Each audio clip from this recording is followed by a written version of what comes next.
আমি অশরীরী, দেখতে পাবে না কবু। এত কাল ধরে শুনছ, শুনতে কি পাও না তবু? আসসালামু আলাইকুম শ্রোতা বন্ধুরা, আমার নাম মিথিলা। আমি যে সময়ের কথা বলছি তখন আমি কানাডার বাসিন্দা ছিলাম। ঘটনাটি আজ থেকে প্রায় 8 বছর আগে ঘটা একটি ঘটনা। তখন আমার সদ্য বিবাহিত জীবনের শুরু। আমার স্বামী তখন কানাডার একটি কোম্পানিতে চাকরির সুবাদে আমাকে কানাডা নিয়ে গিয়েছিলেন। দেশ ছেড়ে যাওয়ার সময় বুকের ভেতরে একটা মিষ্টি আলোড়ন ছিল, আর তার সঙ্গে ছিল আমার এক পুরনো অভ্যাস, শিক্ষাদান, যা আমি কখনোই ভুলতে পারিনি। আমার জীবনে পড়ানো ব্যাপারটা কেবলমাত্র একটা চাকরি নয়, বরং এক প্রকার তৃপ্তি। এটি আমার নেশা, ভালোবাসা, জীবনের এক পরম আনন্দ বলতে পারেন। বিয়ের আগেও পাড়া প্রতিবেশীদের ছোট ছেলেমেয়েরা যখন আমাদের বাসায় আসতো, আমি তাদের টেনে বসিয়ে দিতাম বইয়ের সামনে। কেউ পড়তে না চাইলে জোর করে পড়াতাম। আমার কাছে কখনোই এই ব্যাপারটা কোনো বিরক্তির বিষয় ছিল না, বরং তা ছিল যেন এক আনন্দ। তাদের চোখে ঝিলিক, নতুন কিছু শেখার কৌতূহল, ছোট্ট ছোট্ট প্রশ্ন, এই সবই যেন আমাকে বাঁচিয়ে রাখত।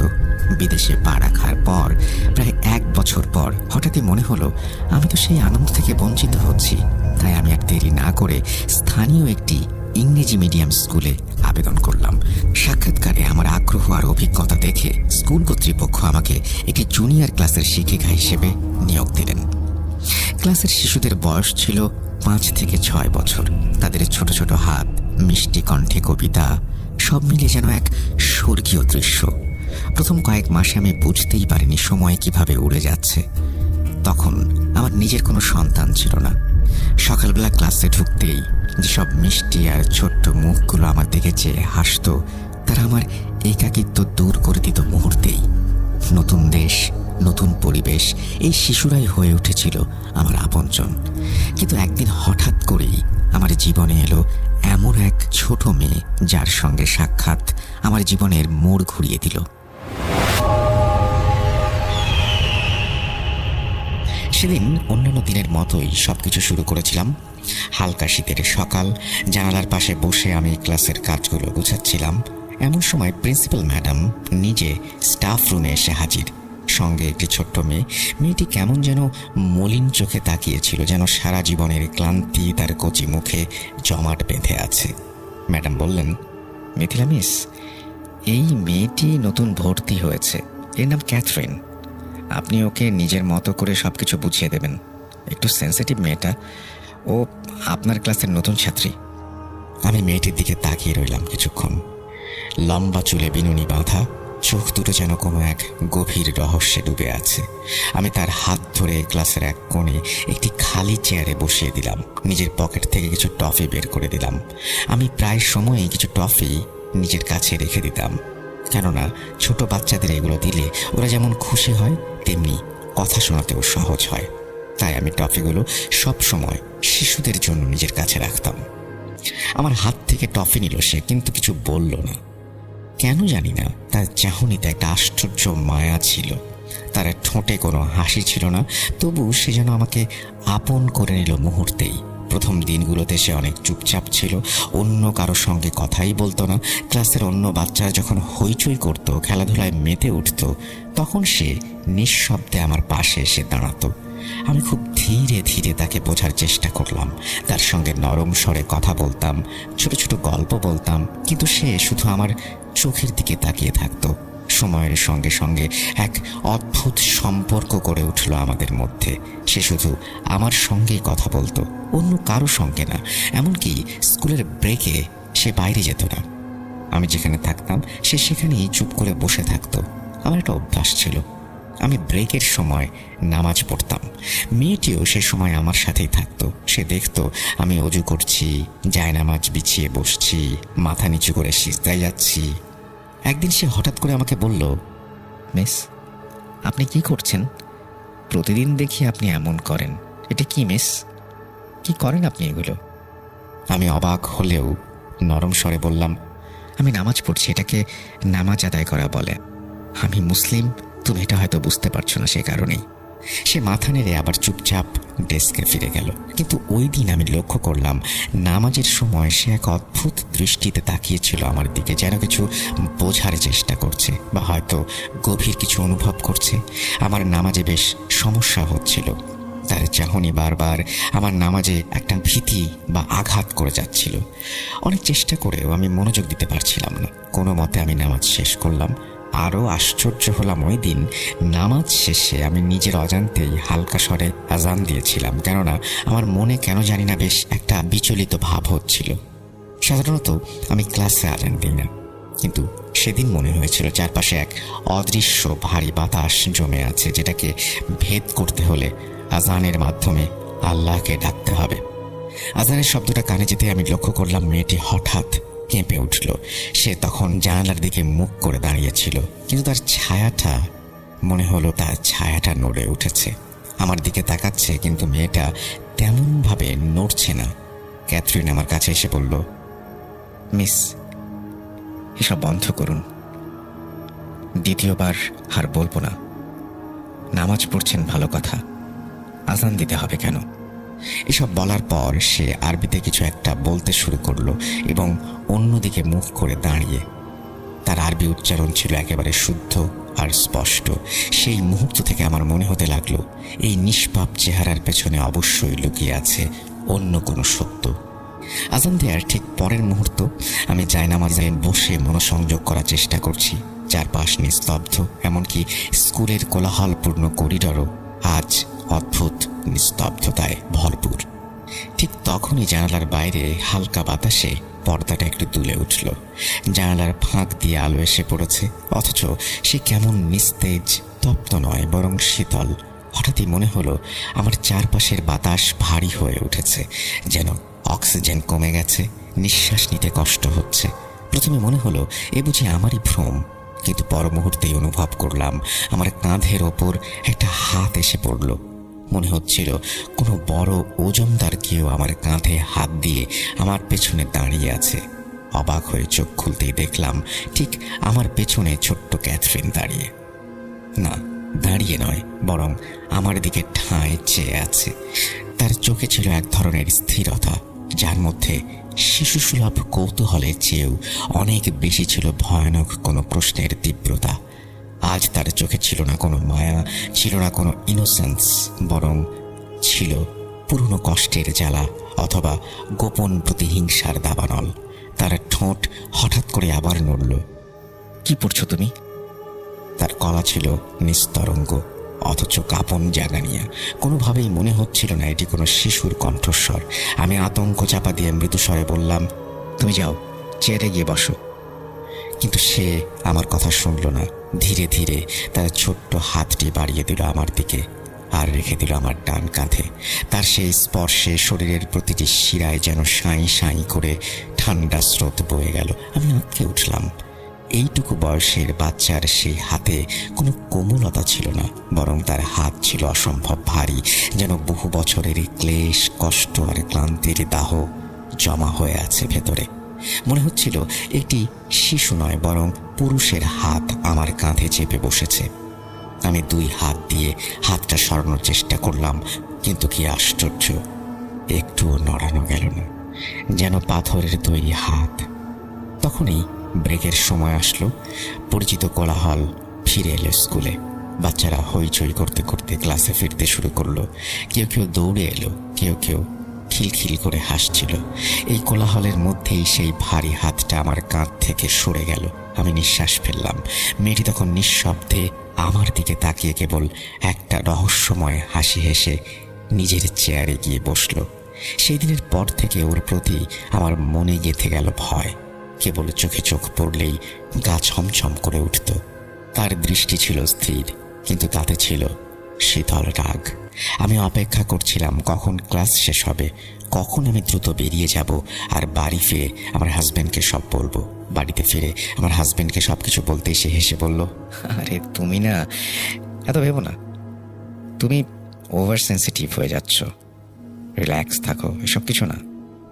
সে পুরো ব্যাপারটাকে মজার বিষয় ভেবে হালকাভাবে নিল, কিন্তু আমি জানতাম এটা কোনো কল্পনা নয়। আমি জানি আমার মনে কোনো ভুল হচ্ছে না। মেয়েটির দৃষ্টির ভেতরে কিছু আছে যা চোখে পড়ে না, কিন্তু আমার ত্বকের নিচে কাঁপন তোলে। রাতটা আমার খুব কষ্টে কেটেছিল, বারবার ঘুম ভেঙে যাচ্ছিল। চোখ বন্ধ করলেই সেই ঠান্ডা হাতটার ভার ফিরে আসছিল। মনে হচ্ছিল সে যেন ঠিক পাশের ঘরে আছে, এক দৃষ্টিতে আমার দিকে তাকিয়ে। পরের দিন সকালে আমার মন তীব্র দ্বিধায় ভরা। স্কুলে যাব কিনা তা ভেবে পাচ্ছিলাম না, সাহস হচ্ছিল না একদমই। কিন্তু শেষমেশ মনকে শক্ত করে বেরিয়ে পড়লাম। স্কুলে পৌঁছেই দেখলাম সে আগেই এসেছে। আমাকে দেখে হাসলো, একদম স্বাভাবিক কণ্ঠস্বর, গুড মর্নিং মিস। কিন্তু সেই হাসিতে যেন কোথাও একটা ঠান্ডা কাঁপুনি লুকিয়ে আছে। পড়াতে পড়াতে বারবার চোখ চলে যাচ্ছিল ওর দিকে, আর ও যেন বুঝে ফেলেছিল আমি ভয় পাচ্ছি। মাঝে মাঝে চোখে চোখ পড়তেই সে হালকা হেসে নিচু হয়ে বসত। তার দৃষ্টিতে ছিল এক ধরনের দম্ভ, যেন সে জানে এখন আমার ওপর তার ছায়ার প্রভাব বিস্তার করছে। ব্রেকের সময় এবার আমি ক্লাস থেকে বেরিয়ে যেতে উদ্যত হই। করিডোরে প্রিন্সিপালের সাথে দেখা হয়ে গেল। তিনি অবাক হয়ে বললেন, মিস কোথায় যাচ্ছেন আপনি? আপনি তো সবসময় ক্লাসেই নামাজ পড়েন, তাই না? আমি একটু ইতস্তত হয়ে বললাম, জি একটু দরকার ছিল তাই বাইরে যাচ্ছি। তিনি নরম কণ্ঠে বললেন, ক্যাথরিনের তোমার ওপর অদ্ভুত একটা নির্ভরশীলতা তৈরি হয়েছে। ব্রেক টাইমে সে শুধু তোমার সাথে থাকে, কারোর সাথে কথা বলে না। ওর পাশে থেকো। আমার মুখ শুকিয়ে গেল। কিভাবে বলবো প্রিন্সিপালকে যে আমি এই শিশুর কাছে নিজেকে সবচেয়ে অরক্ষিত মনে করি? আর তখনই আমি আবার তার ছায়া অনুভব করলাম পেছনে। খুব ধীরে এসে আমার হাত ধরল, ঠান্ডা নিষ্প্রাণ এক ছোঁয়া। সে বলে, চলুন মিস, ভেতরে যাই, আপনার সাথে কথা আছে। প্রিন্সিপাল এক দৃষ্টিতে তাকিয়েছিলেন আমার দিকে। আমি কিছু না বলে মেয়েটির সঙ্গে ভেতরে ঢুকে গেলাম। ভেতরে গিয়ে মেয়েটি আচমকা বদলে গেল, একেবারে শিশু সুলভ আচরণে ডুবে গেল। নানা কথা বলল, পেন্সিল হারানো, পছন্দের গল্পের বই, তার প্রিয় পশু, এমনকি কার্টুন চরিত্র। তার আচরণ দেখে মনে হচ্ছিল যেন সে কখনোই বদলায়নি। আমি একটু ধীরে ধীরে শান্ত হতে লাগলাম। ভাবলাম হয়তো আমিই বাড়িয়ে বলছি। কিন্তু ভেতরে ভেতরে একটা প্রশ্ন উঁকি দিতে লাগলো, আচ্ছা কোনো 5-6 বছরের মেয়ে কি সত্যিই কাউকে এভাবে বুঝে ফেলে বা এমন কিছু করতে পারে?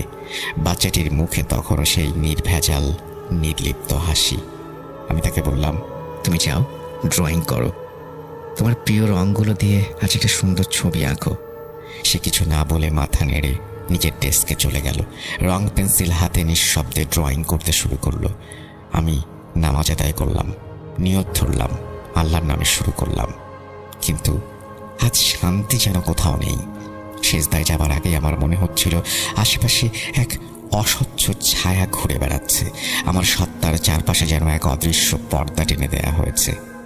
ভরা ক্লাসরুম, নিঃশব্দ, নিস্তব্ধতার মাঝেও এক ধরনের ঘন আওয়াজ যেন আমার কানে বাজছিল। আমি আল্লাহর ওপর ভরসা রেখে একাগ্রতার চেষ্টা করলাম। আমার ঠোঁট কাঁপছিল ধীরে ধীরে, কিন্তু মনের ভেতর ঢুকে পড়ছিল ভয়, খুব নিঃশব্দ এক ভয়, যার কোনো নাম নেই, রূপ নেই। আমার দু চোখ বন্ধ থাকলেও বুকের ভেতর দুলে উঠছিল একটা আতঙ্কের ঢেউ। সালাম ফিরিয়ে যখন বামে তাকালাম, মেয়েটি তখনও ডেস্কে বসা, মাথা নিচু, হাতে রং, কাগজে দাগ, সব ঠিকঠাক। কিন্তু তার চারপাশটা ঠিকঠাক মনে হচ্ছিল না। মনে হচ্ছিল ওর চারপাশে কিছু একটা ঘোরাফেরা করছে, এমন কিছু যা দেখা যায় না, শুধু অনুভব করা যায়। আমি নিজেকে শান্ত রাখলাম, ভয়কে জয় করতে মনে মনে আয়াতুল কুরসি পড়তে শুরু করলাম। এই পবিত্র আয়াত যখনই পড়ি মনে হয় আমার হৃদয় শক্ত হয়ে ওঠে। কিন্তু আজ উল্টোটা হচ্ছিল। আমি আয়াতের মাঝামাঝি পৌঁছতেই অনুভব করলাম আমার একেবারে গায়ের কাছে কেউ দাঁড়িয়ে আছে। নিঃশ্বাসে এক ধরনের শীতলতা, যেন কেউ একটা কোল্ড এয়ার স্প্রে করছে আমার দিকে, আমার গলার পাশে। আমি চোখ তুলে তাকালাম, সামনে দাঁড়িয়ে আছে সেই মেয়েটি, অবিকল আগের মতো, কিন্তু এবার তার দৃষ্টিতে অন্য কিছুর ঝিলিক। সে ধীরে ধীরে আমার কাছে এগিয়ে এলো, মুখ নামিয়ে আনলো আমার কানের কাছে। আমি বাকরুদ্ধ। তারপর সে আয়াতুল কুরসির আয়াতটি পড়তে শুরু করলো, ঠিক যেখানে আমি থেমেছিলাম। তার উচ্চারণে কোনো ভুল ছিল না। মেয়েটি একটা 5-6 বছরের শিশু। ও হয়তো কোনো কোরআনের আয়াতও এখন পর্যন্ত শোনেনি, অথচ সে পড়ছে। সে যেখানে বেড়ে উঠেছে সেখানে হয়তো এই আয়াত শোনাটা তার জন্য অস্বাভাবিক, অথচ সে পড়ছে ক্লাসরুমের মধ্যে আয়াতুল কুরসির শেষ অংশ নিখুঁতভাবে। ঘরটা ছোট হয়ে এলো, মনে হচ্ছিল দেয়ালগুলো আমাকে চেপে ধরছে। আমার পা দুটো অসাড় হয়ে গেল, দম আটকে আসছিল। কোনোভাবে নিজেকে সামলে আমি ক্লাস থেকে দৌড়ে বেরিয়ে এলাম, ছুটে গেলাম প্রিন্সিপালের অফিসে। দরজা ঠেলে ঢুকলাম। এই মুহূর্তে ক্যাথরিনের অভিভাবককে ডাকা দরকার, এটা কোনো সাধারণ বিষয় না। আমার কণ্ঠ কাঁপছিল, শরীর ঘামে ভিজে যাচ্ছিল। আমি যা বলছিলাম শুনে প্রিন্সিপালের চোখেও কিছুটা উদ্বেগ দেখা দিল। তিনি বললেন, ঠিক আছে, আমি কথা বলছি, তুমি একটু বিশ্রাম নাও। আমি আর থাকতে পারছিলাম না, হাফ ডে নিয়ে বেরিয়ে পড়লাম। মাথা ঘুরছিল, মনে হচ্ছিল যেন আমি কোনো দুঃস্বপ্নে আটকে গেছি। সেদিন রাতে আমার জ্বর এলো, শরীর অবশ হয়ে গেল। 1 সপ্তাহ শয্যাশায়ী ছিলাম। তারপর ঠিক 7 দিন পর আমি আবার স্কুলে ফিরে গেলাম। প্রিন্সিপাল আমাকে আবার অফিসে ডেকে পাঠালেন। ঘরে ঢুকতেই দেখলাম একটি ভদ্রলোক বসে আছেন, চোখে ক্লান্তি আর প্রশ্ন। এটাই মেয়েটির বাবা, প্রিন্সিপাল বললেন। আমরা বসে কথা বলতে শুরু করলাম। প্রথমে জানতে চাইলাম, আপনার স্ত্রী, উনি আসেননি? তিনি একটা নিঃশ্বাস ফেলে বললেন, ম্যাম, তিনি তো 2 বছর হলো মারা গেছেন। আমি তার কথা শুনে তাকে সমবেদনা জানাই আর তার মেয়ের আরবি জানার ব্যাপারে জিজ্ঞেস করি।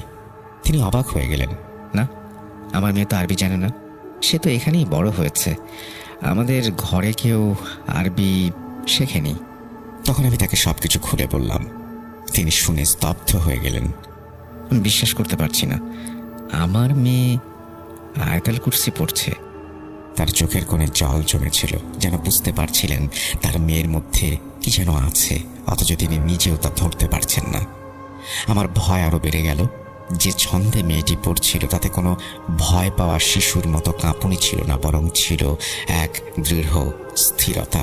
তার কণ্ঠ ছিল বহু যুগ ধরে শেখা কোনো পুনর্জন্মে এসে পুনরায় উচ্চারণ করা শব্দমালা। সেই ভয়, সেই ধাক্কা আমার শরীর আর মনকে এতটাই আঘাত করেছিল, পরের কিছুদিন স্কুলেই আসতে পারিনি। সবসময় মনে হতো কেউ একজন অদৃশ্যভাবে আমার পিছু নিচ্ছে। যখন আমি সব চিন্তা ভাবনা শেষে আবার স্কুলে ফিরলাম, তখন ক্লাসে ঢোকার সঙ্গে সঙ্গে ক্যাথরিন ছুটে এসে আমার গলায় ঝাঁপিয়ে পড়ল। ছোট্ট হাতে আমাকে আঁকড়ে ধরে বলল, মিস, আপনি কোথায় চলে গিয়েছিলেন? আমার শরীর অবশ হয়ে গেল। তার স্পর্শে ভালোবাসা ছিল, কিন্তু একই সাথে এক অদ্ভুত শীতলতা যা হৃদয় গলিয়ে দেয় না, বরং মনকে সাজিয়ে তোলে। তারপর একটি সপ্তাহ পেরিয়ে গেল শান্তভাবে। সে আর কিছুই করেনি। এরপর যা ঘটল তাতে আমি পুরোপুরি ভেঙে পড়লাম। সেই দিনটা ছিল অদ্ভুত, নিঃশব্দ এক দুপুর। সূর্যের আলো জানালার ফাঁক দিয়ে ক্লাসরুমে ঢুকছিল বটে, কিন্তু তাতে কোনো উষ্ণতা ছিল না, ছিল এক নিস্তরঙ্গ নিষ্প্রাণতা। ছাত্রছাত্রীরা তখন ব্রেকে, ক্লাসরুমটা প্রায় ফাঁকা।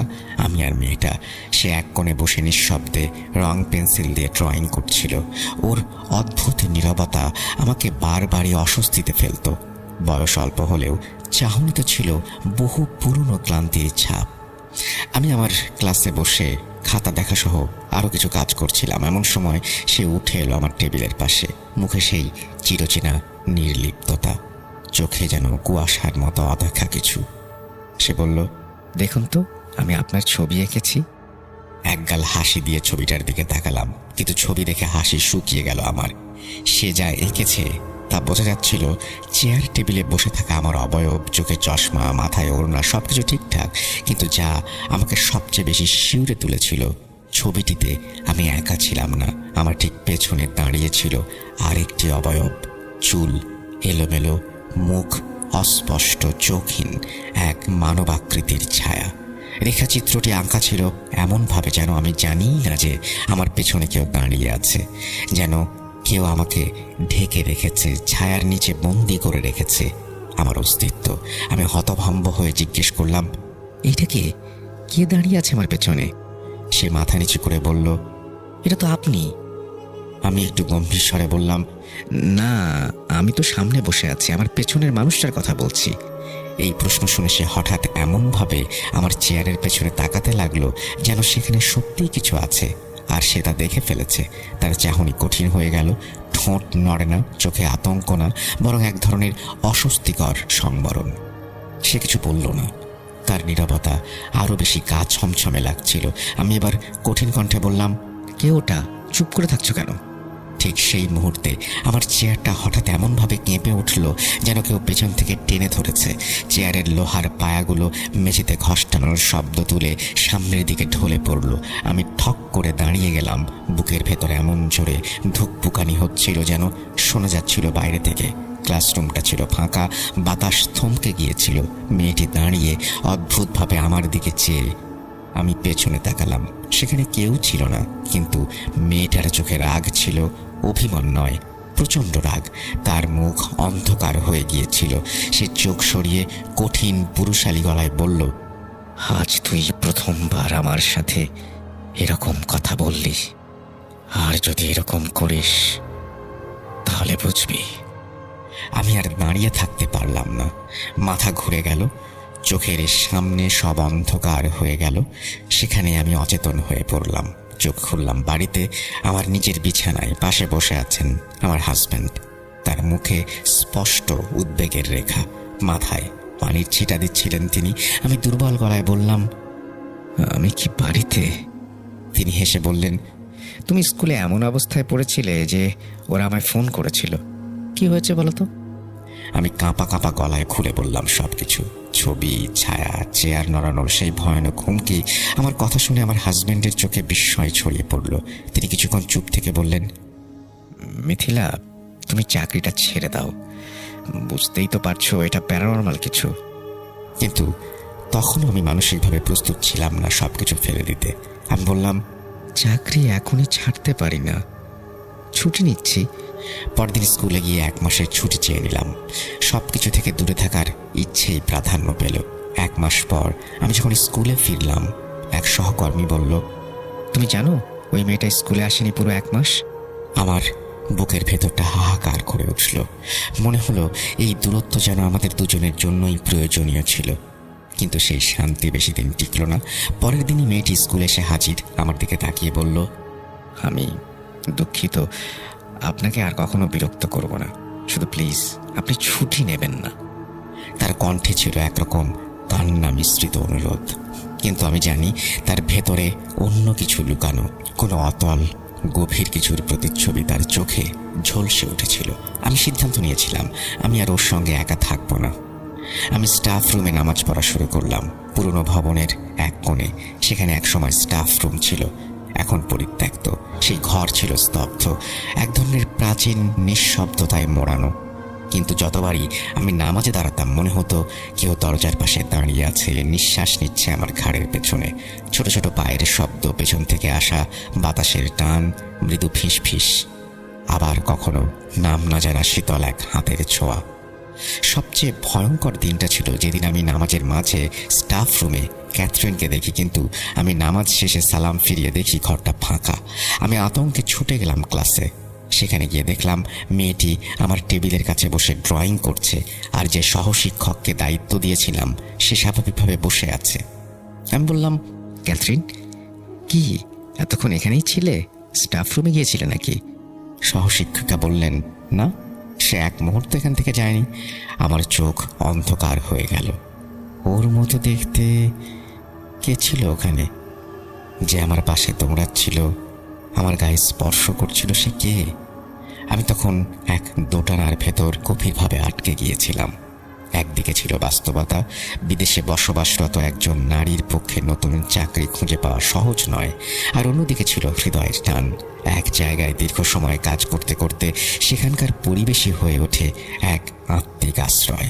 শিক্ষকতা আমার রক্তে প্রাণে, এই পেশাই আমার জীবনের সবচেয়ে সত্যি প্রেম। এখানে সহকর্মীরা হয়ে উঠেছিল বন্ধু, আর ছাত্রছাত্রীরা যেন হৃদয়ের কোমলতম স্পর্শ। প্রতিটি সকাল শুরু হতো তাদের মুখ দেখে। কেউ ব্যাগ ঝুলিয়ে হাসি মুখে আসতো, কেউ লাজুক ভঙ্গিতে চোখ নামিয়ে বসতো বেঞ্চে, কেউ দুষ্টুমিতে পুরো ক্লাস মাতিয়ে রাখত। সেই চেনা মুখগুলো যেন এক অচেনা ছায়া হয়ে মিশে গিয়েছিল ক্যাথরিনের রূপে। এইসব ভাবতে ভাবতেই আমার মন ভারাক্রান্ত হয়ে উঠেছিল। আমি বুঝে উঠতে পারছিলাম না নিজের হৃদয়ের কথা এগোবো নাকি নিজের নীরবতার কথা ভেবে সরে আসব। তবে একটি বিষয় ছিল সন্দেহাতীত, এই জায়গায় থাকা এখন আর নিরাপদ নয়। দিনে দিনে কিছু একটা যেন গিলে নিচ্ছে আমার মানসিক স্বস্তিকে। এই ভাবনাগুলো যখন নিঃশব্দে আমার বুকের ভেতরে লুকিয়ে কাঁপছিল, তখন ঘটল সেই ঘটনা যা সমস্ত দ্বিধা দ্বন্দ্বকে ঝাঁকুনি দিয়ে ভেঙে দিল। সেদিন দুপুরে আমি স্টাফ রুমে নামাজ পড়ছিলাম। বাইরে হালকা রোদ, ছেলেমেয়েরা ব্রেকে বেরিয়ে গেছে। স্কুল তখন ফাঁকা, কিছুটা কোলাহলময়। আমি সেদিন সেজদায় মাথা রাখতেই হঠাৎ কান পাততেই শুনলাম বিভ্রান্ত চিৎকার, পেছন পেছন দৌড়, কেউ যেন কান্না করছে, কেউ ছুটছে। আমি দ্রুত নামাজ শেষ করলাম, জায়নামাজ গুটিয়ে ছুটে গেলাম বাইরে। আমার ক্লাসরুমের সামনে বিশাল ভিড়, সামনে দাঁড়িয়ে অ্যাম্বুলেন্স। তাড়াহুড়োয় কেউ একজন স্ট্রেচারে শুয়ে আছে দেখতে পেলাম, যার মাথা থেকে গড়িয়ে পড়ছে রক্ত। আমার বুকের ভেতরটা জমে উঠল এক অসহনীয় শঙ্কায়। এই কি সেই শিক্ষিকা যাকে আমি মেয়েটির দায়িত্ব দিয়ে গিয়েছিলাম? হ্যাঁ, সেই। তার চোখ বন্ধ, মুখ বিবর্ণ, মাথা ব্যান্ডেজে মোড়ানো। কেউ বলল সে পড়ে গেছে, কেউ বলল আঘাত লেগেছে, কিন্তু প্রকৃত ঘটনা জানা গেল সিসিটিভি ফুটেজ দেখে। আর সেই ফুটেজে আমার বিশ্বাসের সীমা ছাড়িয়ে গিয়েছিল। ভিডিওটিতে দেখা গেল মাত্র 6 বছরের ক্যাথরিন একটা বিশাল লোহার গামলা এক হাতে তুলে ধরেছে, যা সাধারণত 2 জন মিলে না তুললে কোনোভাবেই তোলা সম্ভব নয়। সে সেই গামলাটি ছুঁড়ে মারল সরাসরি শিক্ষিকার মাথার দিকে। গামলাটি এক পাশ ছুঁয়ে পাশের দেয়ালে ধাক্কা খেয়ে পড়ে যায়। সবাই বলেছিল যদি সেটা সরাসরি মাথায় লাগতো তাহলে মৃত্যু নিশ্চিত। এই ভিডিও দেখে পুরো স্কুল স্তব্ধ, সহকর্মীরা চুপ। প্রিন্সিপাল চেয়ারে বসে মাথায় হাত দিয়ে বসে আছেন। তিনি ক্যাথরিনের বাবাকে ডেকে পাঠালেন, তাকে ভিডিও দেখালেন। তিনি থমকে গিয়ে চেয়ারে বসে পড়লেন, বললেন, আমি জানি না কি করে এটা সম্ভব, ও তো আমারই মেয়ে, কিন্তু এখন ওকে আমি ঠিক চিনি না। ওই দিন স্কুল সিদ্ধান্ত নিল ক্যাথরিনকে বহিষ্কার করা হবে। আমি সেই রাতে ঘুমোতে পারিনি, পুরো রাতে জেগেছিলাম। বারবার সেই দৃশ্য চোখের সামনে ভেসে উঠছিল। ছোট্ট একটি শিশুর হাতে কিভাবে এমন অতি প্রাকৃত শক্তি। আমার হাত পা কাঁপছিল, বুকের ভেতরে এক অজানা বোঝা জমে উঠেছিল। মনে হচ্ছিল যেদিন এই ঘটনা ঘটেছে সেদিন সেই শিক্ষিকার জায়গায় যদি আমি থাকতাম। এই প্রশ্নটাই আমাকে এক মুহূর্ত দাঁড়াতে দেয়নি। পরদিন সকালে আমি চূড়ান্তভাবে সিদ্ধান্ত নিলাম এই চাকরি আমার পক্ষে করা সম্ভব নয়। আমি সরাসরি স্কুলে গিয়ে রেজিগনেশন জমা দিলাম। ভাবছিলাম সবকিছু এখানেই শেষ, কিন্তু না, ভয়ের কাহিনী তো এখনো বাকি। একদিন সন্ধ্যায় হঠাৎ দরজায় ঘন্টা বেজে উঠল। দরজা খুলে দেখি ক্যাথরিনের বাবা দাঁড়িয়ে আছেন, মুখে অবর্ণনীয় উদ্বেগ, হাতে একটি চিঠি। বললেন, ম্যাডাম, দয়া করে রাগ করবেন না, অনেক মিনতি করে স্কুল থেকে আপনার ঠিকানা নিয়েছি, আপনাকে একটা অনুরোধ করতে এসেছি। আমি স্থির হয়ে গেলাম। তিনি বললেন, আমার মেয়ে খুব অসুস্থ, সে অদ্ভুত আচরণ করছে, ঘুমের মধ্যে আপনাকে ডেকে চিৎকার করছে, বারবার বলছে মিসকে ডেকে আনো। অনেক অচেনা ভাষায় কথা বলে, আবার একই বাক্য ঘুরিয়ে ফিরিয়ে বলে। মিস না এলে আমি শান্ত হব না, আমি ওর এই অবস্থা দেখতে পারছি না। আমার গলা শুকিয়ে গেল। আমি ভীত, বিভ্রান্ত, মানসিকভাবে বিধ্বস্ত হয়ে বললাম, দুঃখিত, আমি সাহস পাই না, আমি চাই না ওর সামনে আর দাঁড়াতে। আমি খুব কষ্টে সব ভুলতে পেরেছি, এখন আর ফিরতে চাই না। তিনি অনেকবার আমাকে বললেন, প্রায় মিনতি করে বললেন, শেষবারের মতো ওকে দেখে যান। আমি চুপচাপ দরজার পাশে দাঁড়িয়ে রইলাম। তার অনুরোধ শূন্যে ঝুলে রইল। তার যাওয়ার প্রায় 1 মাস পর খবর পেলাম ক্যাথরিন মারা গেছে। সম্পদটি আমাকে দেয় আমার সেই শিক্ষিকা বন্ধু। ফোনের ওপাশ থেকে এক দীর্ঘশ্বাস। আমি কেবল বলেছিলাম, আল্লাহ জানে ওর জন্য কি অপেক্ষা করছিল। তিনি বললেন, আমরা তার শেষ বিদায় অনুষ্ঠানে যাচ্ছি, তুমিও চলো না। আমি বললাম, না, আমি পারবো না। ক্যাথরিনের অনুষ্ঠান থেকে ফেরার পর সেই বন্ধু আমার বাসায় এলো। আমাদের মধ্যে কথোপকথনের এক পর্যায়ে সে বলল, ক্যাথরিনকে শেষবার দেখার সময় কিছু ভয়ঙ্কর ব্যাপার ঘটেছে। আমি চমকে তাকালাম। সে বলল, তার কফিনটা এত ভারী ছিল যে 4 জনেও তা বহন করতে পারছিল না। ও তো 6 বছরের একটা শিশু, এত ওজন কি করে? আর সবচেয়ে ভয়ানক, ওর মুখটা খোলা ছিল। আমরা যখন মুখ দেখতে গিয়েছিলাম দেখলাম চোয়াল হাঁ করা, চোখগুলো বড় বড় স্থির হয়ে আছে। এটা অজানা আতঙ্কে জমে গিয়েছিলাম। মনে হচ্ছিল মৃত্যুর আগ মুহূর্তেও ভয়ঙ্কর কিছু দেখেছে, এমন কিছু যেটা কোনো মানুষ দেখতে পারে না। আমি আর কিছু শুনতে পারছিলাম না। মনে হচ্ছিল ঘরের বাতাস ভারী হয়ে উঠেছে। আমি উঠে গিয়ে দ্রুত উজু করলাম। নামাজে দাঁড়িয়ে শুধু প্রার্থনা করছিলাম, হে আল্লাহ, তুমি জানো সে কে ছিল, আমি জানি না, কিন্তু তুমি জানো। তুমি জানো সে কার হাতে বন্দী ছিল। আমি শুধু চাই আমাকে তুমি এর থেকে রক্ষা করো। এই 1.5-2 মাসের অভিজ্ঞতা ছিল আমার জীবনের সবচেয়ে ভয়ঙ্কর অধ্যায়। আজও আমি স্কুলে ফিরে যাইনি, চাকরি নেইনি, ফিরে দেখিনি সেই পথ। যা ঘটেছিল তা মানুষই অভিজ্ঞতার বাইরে। ওর ভেতরে কিছু একটা ছিল যা ছিল অশুভ, অশরীরী। আজ 8টা বছর পার হয়ে গেছে, কিন্তু এখনো তার ছায়া আমি ভুলতে পারিনি। প্রিয় লিসেনার্স, এই ছিল মিথিলা আপুর ঘটনা। আশা করি আপনাদের ঘটনাটি ভালো লেগেছে। আজ বিদায় নিচ্ছি, জলদি ফিরে আসবো নতুন কোনো এপিসোডে নতুন কোনো ঘটনা নিয়ে। ততদিন পর্যন্ত সবাই ভালো থাকবেন, সুস্থ থাকবেন, আর ভূত.com-এর সাথে থাকবেন। আল্লাহ হাফিজ। এই বলে আমাদেরকে ঘটনাটি যিনি পাঠিয়েছেন তিনি তার ঘটনা শেষ করেছেন। আপনাদের এই ঘটনাটি কেমন লাগলো সেটা আমাদেরকে অবশ্যই জানাবেন, এবং আমাদের যদি ঘটনাটি ভালো লাগে অবশ্যই লাইক দেবেন, কমেন্ট করবেন, এবং সেই সাথে শেয়ার করতে ভুলবেন না। সিফাত আলম, আপনাকে ধন্যবাদ ঘটনা পাঠানোর জন্য, এবং আশা করছি পরবর্তীতেও আপনার ঘটনা আমরা পাবো। আমরা চলে যাব আমাদের পরবর্তী ঘটনায়।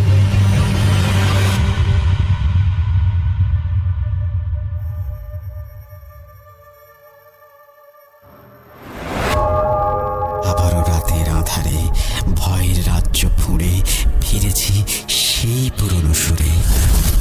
বিশ্বাস করা বা না করা আপনার ব্যাপার, but the old music comes alive. Bhoot.com. The fear returns with Russell. Welcome back. আপনাদের সবাইকে স্বাগত জানাচ্ছি, আমি রাসেল। আশা করছি আপনারা সবাই ভালো আছেন এবং ভালোর দলে আছেন। আমিও ভালো আছি আর ভালোর দলে আছি। আমাদের ইমেইলের পরে সময় হলো অডিও ক্লিপে যাবার। চলুন কথা না বাড়িয়ে আমরা শুরু করি। আজকে আমরা যেহেতু সিফাত আলমের একটা ঘটনা পড়েছি, সুতরাং সাবিত আলমের একটা অডিও ক্লিপ শুনিয়ে দেই। তারা দুজন যমজ ভাই, আপনারা অনেকেই জানেন হয়তো। তো এক ভাইয়ের ঘটনা যখন গেছে, আর এক ভাইয়ের একটা অডিও ক্লিপ শুনিয়ে দিচ্ছি আপনাদেরকে। চলুন শুরু করা যাক। আসসালামু আলাইকুম রাসেল ভাই এবং ডিয়ার লিসেনার্স, আশা করি আপনারা সকলে ভালো আছেন এবং সুস্থ আছেন। আমি মোহাম্মদ সাবিত আলম বলছি ময়মনসিংহ বিভাগ থেকে। আমি আজকে আপনাদের সামনে হাজির হয়েছি নতুন একটি ঘটনা নিয়ে। যে ঘটনাটি আমাকে বলেছেন ইন্ডিয়াতে থাকা একজন ভাই। বর্তমানে যদিও তিনি পাকিস্তানে থাকেন, কিন্তু দেশ ভাগ হওয়ার আগে ওনার সম্পূর্ণ ফ্যামিলি থাকতেন ইন্ডিয়ার দিল্লিতে। তো উনি আমাকে যেভাবে ঘটনাটি বলেছেন আমি সেভাবেই আপনাদের নিকট উপস্থাপন করছি, নিজের ভাষায় আর কি। ওনার নাম ছিল সুলেমান। তো সুলেমান ভাই যেই ঘটনাগুলি আমাকে বলেছেন, উনি মূলত 3টা ঘটনা আমাকে বলেছেন, এবং 3টা ঘটনাই উনি শুনেছেন ওনার দাদার কাছ থেকে। এটা তৎকালীন প্রায় 1947 সালের আগের ঘটনা হবে। তো ওনার দাদার কাছে ওনারা ভাই বোনেরা বা কাজিনেরা প্রায় সময় আবদার করতেন যে দাদা আমাদেরকে ভূতের গল্প শোনাও, বা জিন্নাত বা জিনের গল্প শোনাও। তো ওনার দাদা ওনাদেরকে শোনাতেন। মাঝখানে একদিন ওনার দাদা ওনাদেরকে 3টা ঘটনা বলেন যেগুলি আসলে সত্যি ঘটনা। তো উনি আমাকে বলেছেন ওনার দাদাকে উনি কখনো মিথ্যা কথা বলতে দেখেননি। তারপরেও যে ঘটনাগুলো ওনার দাদা বলেছেন এগুলো আল্লাহ আসলে ভালো জানে, কারণ গায়েবী ইলম একমাত্র আল্লাহর কাছেই যেহেতু থাকে, সুতরাং এগুলো আল্লাহ তাআলাই ভালো জানেন যে কি আসলে ঘটনার সত্যতা কতটুকু। তো যাই হোক, প্রথম ঘটনা যেটা আছে সেটা উনি বলেছেন যে দিল্লির কোনো একটা জায়গায়, উনি আমাকে নামটা আসলে বলেছিলেন বাট নামটা আমার মনে নেই, কঠিন নাম তো এই কারণে আমার মনে নেই, I am so sorry for that. তো দিল্লির একটা জায়গায় ওনারা থাকতেন তৎকালীন আমলে। তো ওনার দাদা খুবই বৃদ্ধ হওয়ার পরেও নামাজ কালাম কখনোই ছাড়েননি, বরং উনি ফজরের নামাজটা আদায় করতেন মসজিদে গিয়েই। তো একদিন ভোরবেলা ওনার দাদা মসজিদে ফজরের নামাজ আদায় করতে যান। মোটামুটি প্রায় 2-3 মিনিট হাঁটতে হয়। তো 10-12 সেকেন্ড হাঁটার পরে উনি দেখলেন কি ওনার পেছন থেকে আরেকটা লোক হেঁটে হেঁটে আসছে। তো এই লোকটা ওনাকে সালাম দিলেন, হাত হচ্ছে মুফাসা করলেন। তো এরপরে হচ্ছে ওই ব্যক্তিটা দাদার সাথে কথা বলতে লাগলেন বিভিন্ন বিষয় নিয়ে। তো দাদা বললেন কি যে দেখেন, আপনাকে তো আমি কখনো আগে দেখি নাই, আপনি কি নতুন নাকি এখানে? উনি বললেন কি যে না, আমি আসলে এখানকার একজন মেহমান। তো আপনি কোথায় যাচ্ছেন, ওরা দাদা জিজ্ঞেস করলেন ওনাকে। তো উনি উত্তর দিল কি আমি তো নামাজ পড়ার জন্য মসজিদে যাচ্ছি। তো ওনারা কথা বলতে বলতে মসজিদে চলে গেলেন। তো নামাজ কালাম পড়ে ওনারা যখন আবার বের হলেন, তখন সেই ব্যক্তি হচ্ছে সুলেমান ভাইয়ের দাদার সাথে বের হলেন। নানান বিষয়ে কথাবার্তা হচ্ছে, খুবই স্লোলি হাঁটছিলেন তারা। তো হাঁটার এক পর্যায়ে সুলেমান ভাইয়ের দাদাকে ওই ব্যক্তিটা বললেন কি যে ভাইজান, আমি আপনাকে একটা হাদিস বলবো। উনি বললেন যে মাশাল্লাহ, এর থেকে ভালো আর কি হতে পারে। রাস্তায় পরিচিত একজন মুসাফির মেহমানের সাথে দেখা হলো, উনি আমাকে একটা হাদিস শোনাতে চাচ্ছেন, দিন ইলম তারপরে ইসলামিক জ্ঞানী হচ্ছে, তো শোনা যাক। উনি বললেন কি হ্যাঁ অবশ্যই, ইনশাল্লাহ আপনি আমাকে শোনাতে পারেন। তো উনি হাদিসটা শোনালেন, অনেক সুন্দর করে হাদিসটা বললেন। বলার পরে উনি হাদিস বলার টাইমে একটা জিনিস বললেন কি যে দেখেন, মানে দুনিয়াটা কত অদ্ভুত, আল্লাহর কি হচ্ছে লীলা। উনি বলেন কেন? তখন সে ব্যক্তিটা বলে যে গতকালকে রাতের বেলা আমি নামাজটা পড়েছিলাম মক্কা শরীফে, আর আজকে আমি পড়ছি কোথায়, আপনার সাথে এখানে ইন্ডিয়ার দিল্লিতে। ওনার দাদু তখন চিন্তা করেন কি যে কি ব্যাপারে, কি বলে, কারণ ওই টাইমে কিন্তু আসলে এয়ারপ্লেনও অ্যাভেলেবল বলতে নাই।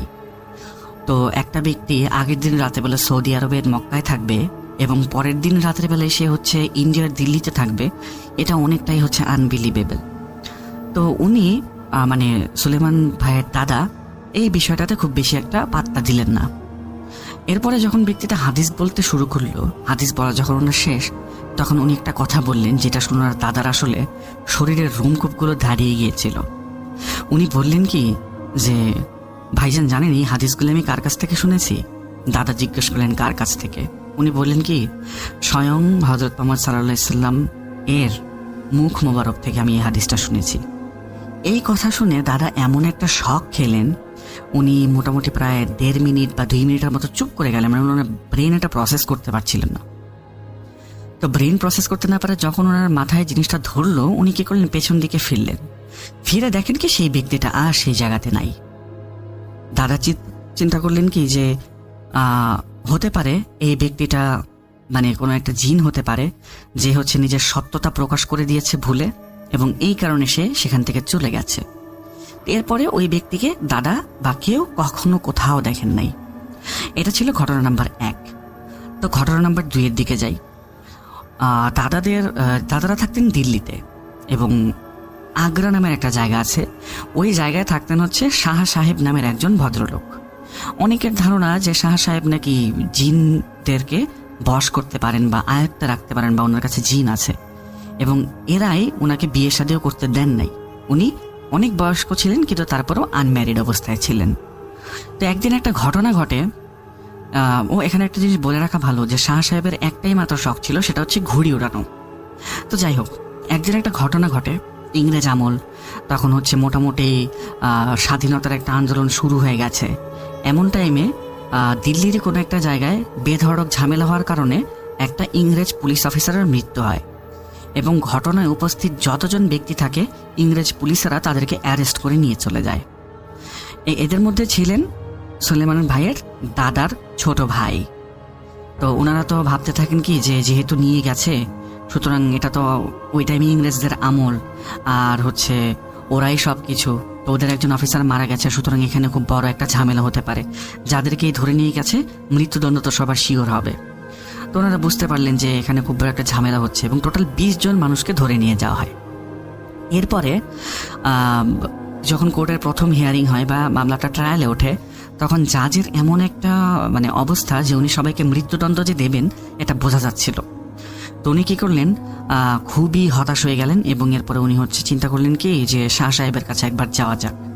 তো উনি সেদিন ট্রাভেল করলেন, এবং যেদিন ট্রাভেল করলেন এর পরের দিনই হচ্ছে মামলার মেইন ভার্ডিক্ট। তো ট্রাভেল করার পরে উনি যখন গেলেন সেই জায়গায় শাহ সাহেবের বাসার কাছে, তখন উনি দেখলেন কি যে উনি অলরেডি ঘুড়ি ওড়াচ্ছেন, এবং দাদাকে উনি উপর থেকে দেখে দৌড়ে নিচে এসে মুফাসা করেন, এবং হচ্ছে কি গলায় জড়িয়ে ধরে কোলাকুলি করেন, যেরকম আমরা মুসলিমরা ঈদের মধ্যে করে থাকে।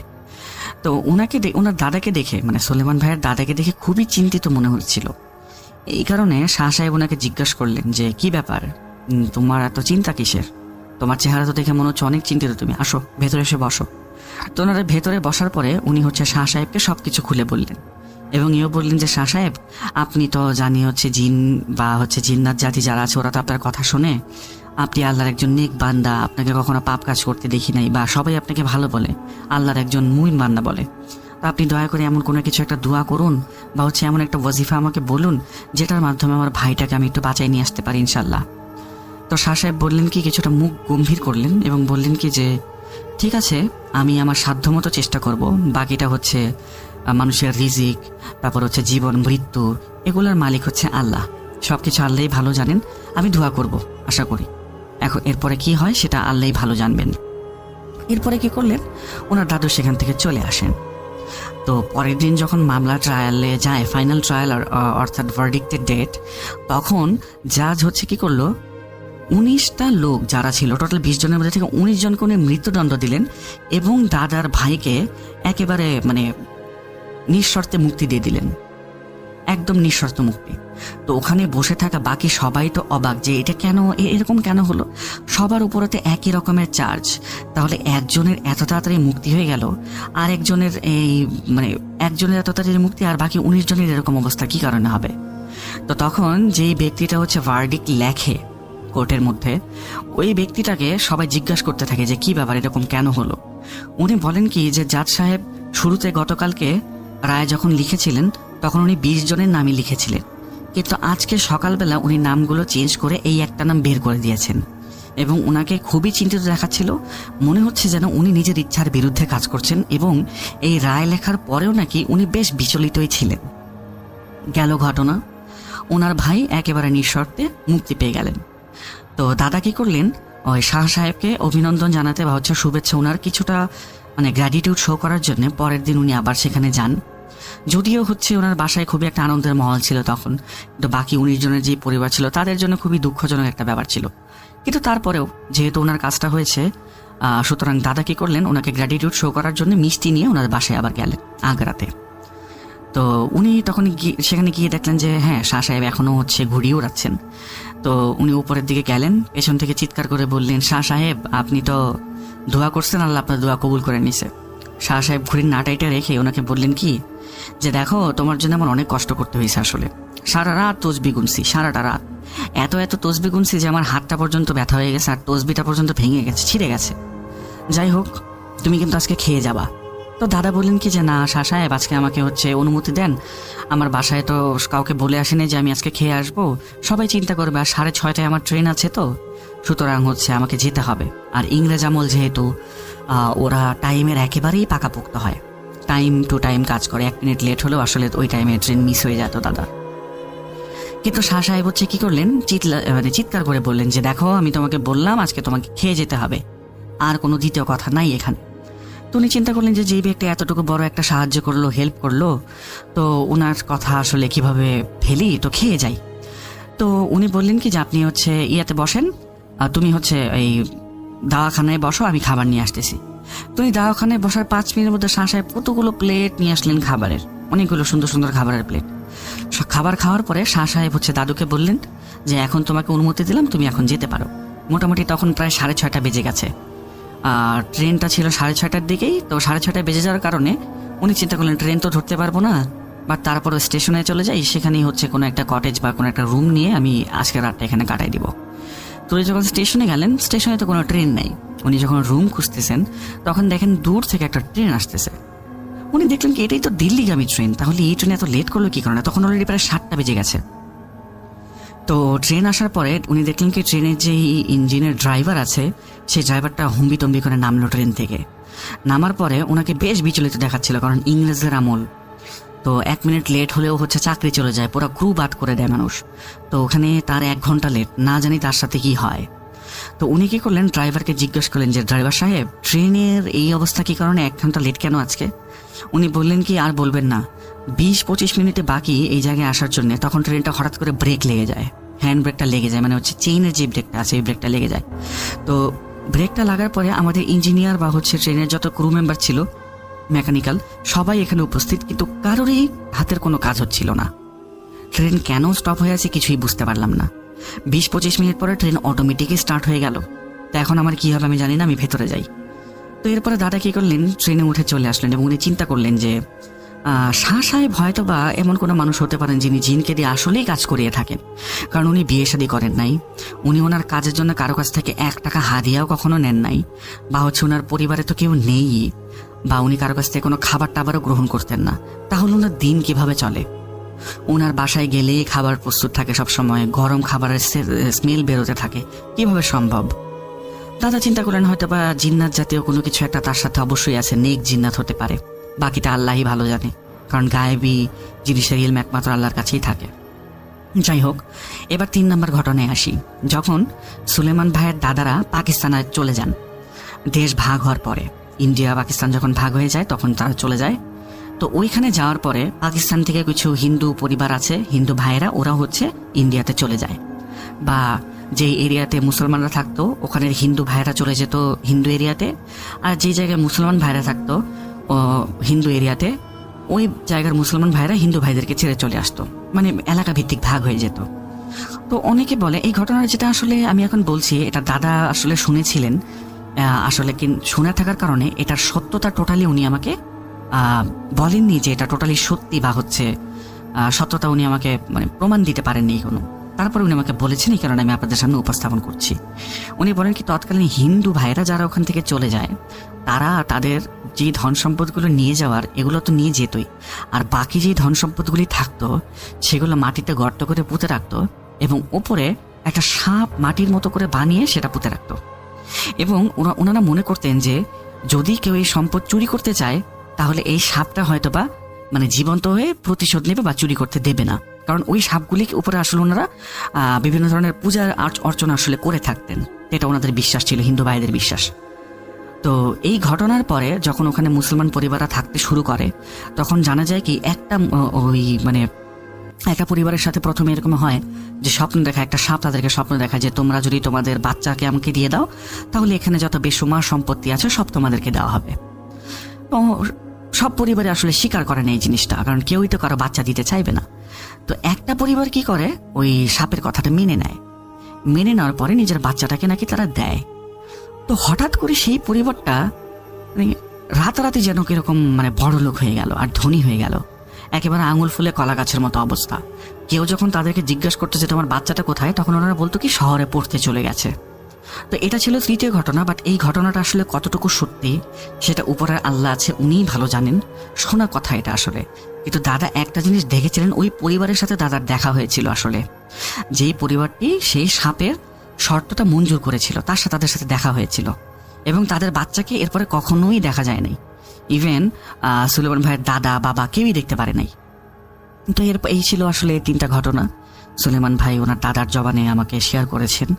ধন্যবাদ সুলেমান ভাইকে, আর লিসেনার্স আপনাদেরকে অনেক ধন্যবাদ ঘটনাটি মনোযোগ দিয়ে শোনার জন্য, এবং ধন্যবাদ রাসেল ভাই ঘটনাটি প্লে করার জন্য। আবারও ফিরে আসবো নতুন কোনো ঘটনা নিয়ে নতুন কোনো সপ্তাহে। ততদিন পর্যন্ত ভালো থাকুন, সুস্থ থাকুন এবং ভূত.com এর সাথে থাকুন। আমি মোহাম্মদ সাবিত আলম আজকে বিদায় নিচ্ছি। আসসালামু আলাইকুম।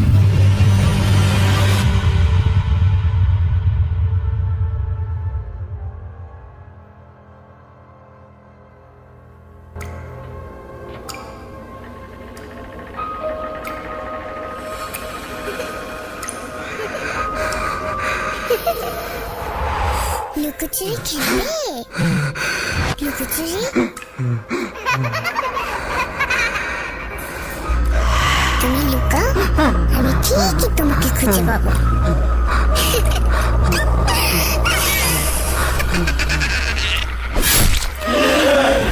Bhoot.com with Russell. Welcome back. আপনাদের সবাইকে স্বাগত জানাচ্ছি, আমি রাসেল। আশা করছি আপনারা সবাই ভালো আছেন, ভালোর দলে আছেন। একটি ঘটনা পড়ব এবং সেই ঘটনাটি আশা করছি আপনাদের ভালো লাগবে। চলুন কথা না বাড়িয়ে শুরু করা যাক। আসসালামু আলাইকুম রাসেল ভাই, আশা করি ভালো আছেন, আপনি সবসময় ভালোর দলে থাকেন। আমি আসাদ আহমেদ, অনেক দিন ধরে ভূত.com এর পাশে আছি। কিছুদিন আগেও আমার একটা ঘটনা সিলেক্টেড হয়েছে। হয়তো অডিয়েন্স এবং আপনার মন জয় করতে পেরেছি। ব্যবসায় বিজি থাকি, তাই সময় পাই না, তবু আবারও লিখতে বসলাম। আমার আজকের ঘটনার শিরোনাম পাংশা ব্রিটিশ রেল ব্রিজ, এলাকায় মাথাকাটা ব্রিজ নামে পরিচিত। ব্যস্তময় এই শহরের ঠিক উত্তর পাশে বয়ে গেছে চন্ননী নদী, যা বহু বছরের পুরনো। আর এই নদীর ওপর দিয়ে চলে গেছে একটি রেল ব্রিজ, যা বহু বছরের পুরনো। আর এখানেই ঘটে গেছে বাস্তব কিছু ঘটনা। অতীত শুনেছি এই ব্রিজে নাকি পাক সেনারা নিরীহ বাঙালিদের ধরে এনে গলা কেটে ফেলে দিত, এবং এর পাশেই রয়েছে একটা বটগাছ, যেটার নিচে গণকবর বা মানুষকে হত্যা করে পুঁতে রাখা হতো। এরপর থেকেই শুরু হয় ভয় এবং বিভ্রান্তি। বর্তমান ট্রেনের ছাদে উঠে ভ্রমণ করে অনেক মানুষ, যাদের অনেকের এই জায়গাটি সম্পর্কে ধারণা নেই বলে ব্রিজে আঘাত লেগে মৃত্যুবরণ করে। এই ব্রিজের ঠিকানা সোজা এসে শুয়ে পড়লে শুধু মানুষ বাঁচে, তাছাড়া আঘাত লেগে চূর্ণ বিচূর্ণ হয়ে যায় দেহ। মূল ঘটনায় আসা যাক। একদিন আমার কাছের ভাই, খুব কাছের ভাই, তার সাথে ঘটে একটা লোমহর্ষক ঘটনা। তার মুখ থেকেই শুনেছি বিস্তারিত। নতুন নতুন বিয়ে, গা থেকে কাঁচা হলুদের ঘ্রাণ যায়নি। বউ বায়না ধরল বাবার বাড়ি ঘুরতে যাবে। সে নাছোড় বান্দা, যাবেই। আমিও তাকে নিয়ে রওনা হলাম। যাক, ভালো মতো পৌঁছালাম। তারপর একটা জরুরি কল আসলো। ভাই, আপনার তরকারির আড়তে সকাল 5টায় গাড়ি আসবে, আপনাকে লাগবে। রাত বাজে 10:30। ভাবলাম মেঠো কাঁচা রাস্তা, গাড়ি পাওয়া যাবে না, পায়ে হেঁটে রওনা দিই। ঘন্টা 2 লাগবে, চলে যাব। তারপর বাসা থেকে হিসেবের খাতাপত্র নিয়ে আড়তে যাব। যেই ভাবা সেই কাজ, রওনা হলাম। পথ জনমানব শূন্য, এলাকা শুনশান। নদীর ধার ধরে হেঁটে চলেছি। মাঝে মাঝে শেয়ালের ডাক, ঝিঝি পোকার ডাক। স্কুল পার হতেই পাশে বাঁশঝাড় নড়ে উঠল বিকট শব্দে। তখন আমার মনে ভয়ের কোনো স্থান ছিল না। হঠাৎ একটু এগোতে চোখে পড়ল রেল ব্রিজ। বুকের ভেতর হঠাৎই ভয় নাড়া দিয়ে উঠল। না না না, এসব ভাবলে চলবে না, এগোতে হবে, আমাকে যেতে হবে। খানিক সামনে এগোতেই যেই না বট গাছটার কাছাকাছি আসলাম, ওপর থেকে এক ঝাঁক পাখি উড়ে গেল কিচিরমিচির কণ্ঠে। ডান পাশে চোখ ফিরতেই দেখলাম গাছ থেকে কয়েকটা অবয়ব নেমে এসেছে, লেজওয়ালা। ঠিক প্রাণীও না। দৌড় দিলাম। সামনে ব্রিজ, ওই পাশে যেতে পারলে বেঁচে যাব। ওই ভয়ানক নরপিশাচগুলো কেমন যেন আওয়াজ করছে। যেই ব্রিজটা পার হচ্ছি তখনই নিচে হঠাৎ চোখ গেল। তাকে যা দেখি তা দেখার জন্য মোটেও প্রস্তুত ছিলাম না। একজোড়া ভয়ঙ্কর আগুন চোখ বন্ধ করে আবারও তাকাতেই দেখি কিচ্ছু নেই। আবার মাঝ বরাবর গিয়ে দেখি অনেকগুলো ভয়ানক চোখ। এদিক ওদিক থেকে সেই পিশাচগুলো এগিয়ে আসছে, চিৎকার করছে। আমি আর নিতে পারছি না। ভয় শরীর কাঠ হয়ে গেছে। মনে মনে ভাবলাম আজই আমার জীবনের শেষ দিন। কোনো সূরা কালামও মনে আসছে না, বলতে পারছি না। প্রাণপণে এগোতে শুরু করলাম। যেই না ব্রিজ শেষ করে নিচে নামতে যাব, ওপর থেকে 3-4টা কাটা মাথা ছুটে এসে পড়ল সামনে। গরম রক্তে ভিজে গেল আমার জুতা। চোখ বুঝে ইয়া আল্লাহ বলে দৌড় দিলাম। এভাবে কতক্ষণ দৌড়িয়েছি জানি না। একসময় নেতিয়ে পড়লাম। চারিদিকে অন্ধকার হয়ে উঠল, কিচ্ছু মনে নেই। পরদিন সকালে উঠে দেখি আমি চান্দুর মোড়ে ফোনে 20টা কল এসেছে আড়ত থেকে, বাসা থেকেও কল দিচ্ছে সবাই। আমি সবাইকে জিজ্ঞেস করলাম আমি এখানে কেন। সবাই আমাকে বলল আমাকে অচেতনভাবে রেলের কোলে কামালের দোকানের সামনে পড়ে থাকতে দেখে সবাই, তারপর ধরাধরি করে এখানে নিয়ে আসে। এই ব্রিজটা বা বটগাছটা নিয়ে অহরহ ঘটনা ঘটে যাচ্ছে সেই ব্রিটিশ আমল থেকেই। কাউকে পিছু থেকে ডাক দেয়, কেউ নিখোঁজ হয়, কেউ আত্মহত্যা করে। লোকমুখে শুনেছি অনেক কিছু, দেখেছি। এই ভয়াবহ বিপর্যস্ত মৃত্যুপুরী কি নীরবে ঘটনাগুলো ঘটিয়ে যাবে, নাকি এরও শেষ আছে? এভাবেই চলে আসছে শত শত বছর ধরে একই ঘটনা। এসব ঘটনা সত্যি কিনা তা যাচাই করতে চাইলে আসবেন, শুনবেন, আর ইমেইলে ব্রিজের কিছু ছবি পাঠিয়ে দেব। নাম্বার দিলাম, সিলেক্ট হলে জানিয়ে দেবেন। এই বলে তিনি তার ঘটনা শেষ করেছেন। যদি আপনাদের ঘটনাটি ভালো লাগে অবশ্যই আমাদেরকে জানাবেন। খুব ছোট্ট ঘটনা, কিন্তু আমরা শোনালাম আপনাদের। আশা করছি আপনাদের ভালো লেগেছে।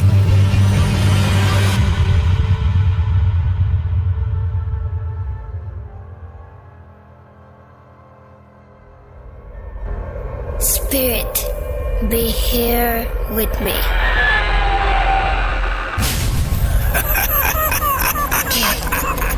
কে তুমি? Bhoot.com. The fear returns with Russell.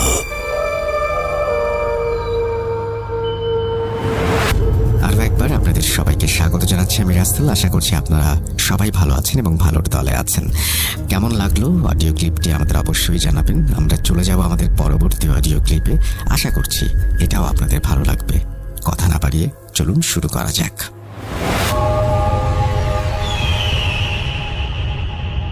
আসসালামু আলাইকুম রাসেল ভাই এবং প্রিয় ভাই ও বন্ধুরা, সবাই কেমন আছেন? আশা করি সবাই অনেক অনেক ভালো আছেন এবং আল্লাহর রহমতে আমিও অনেক ভালো আছি। তো ঘটনা বলবো আমি একটা, তার আগে আমি কিছু কথা বলে নেই। যেটা হলো, আমার সাথে একটা ঘটনা ঘটছে, সেটার কারণে আমি ভালো মতো ভয়েস দিতে পারতেছি না, তবুও যতটুকু চেষ্টা করে দিতে পারতেছি সেটুকুই পারবো। আমার একটা বড় ঘটনা আছে, সেটা আশা করি সাবিত আলম ভাই আমার সাথে যোগাযোগ করবেন। যোগাযোগ করলে আপনাকে আমি ঘটনা শেয়ার করব, কারণ আমি লেখার সময় পাই না এবং আমার টাইপিং অত একটা ভালোও না, আমার ভয়েসটাও যা শুনতেছেন অত একটা ভালোও না। তো আমি যে জায়গার ঘটনাটি বলবো তার আগে একটু বিবরণ দিয়ে লই জায়গাটার। এটি হলো বরিশাল বিভাগের পটুয়াখালী জেলার বাউফল থানা কোনো একটি গ্রামের নাম আমি উল্লেখ করতেছি না। এটি ঘটছে 2022 সালের কোনো এক মাসে কোনো এক তারিখে। আমার সম্ভবত সে তারিখটা এবং মাসটা মনে পড়তেছে না, অনেক আগের ঘটনা তো। যাই হোক, কিছু কথা মনে করেন আপনার ছোটকালে কিছু ঘটনা আপনার মনে থাকে, আবার কিছু মনে থাকে না, তেমনই আমারও যা মনে আছে আমি তা শেয়ার করতেছি। তো যার সাথে ঘটছে ঘটনাটি, সে আমার দূর সম্পর্কে মামা হয়। আমি বলে রাখি আগেই যে আমি ছোটকাল থেকে আমার নানা বাড়িতেই বড় হয়েছি বরিশালে। আমার বাড়ি হয়েছে রংপুর বিভাগের লালমনিরহাট জেলার পাটগ্রাম উপজেলায়। তা আমি ছোটকাল থেকে নানা বাড়ি বড় হয়েছি, এদিকে বেশি একটা হাওয়া পড়ে না। বর্তমানে আমি পাটগ্রামে আছি। তো ঘটনাটি ঘটছে বরিশালে। তো আমার নানা বাড়ির বিবরণ বলতে যে মামার সাথে ঘটনা ঘটছে সে দূর সম্পর্কে মামা হয়। তার ছদ্মনাম আমি জহিরুল রাখতে পারেন। তো জহিরুল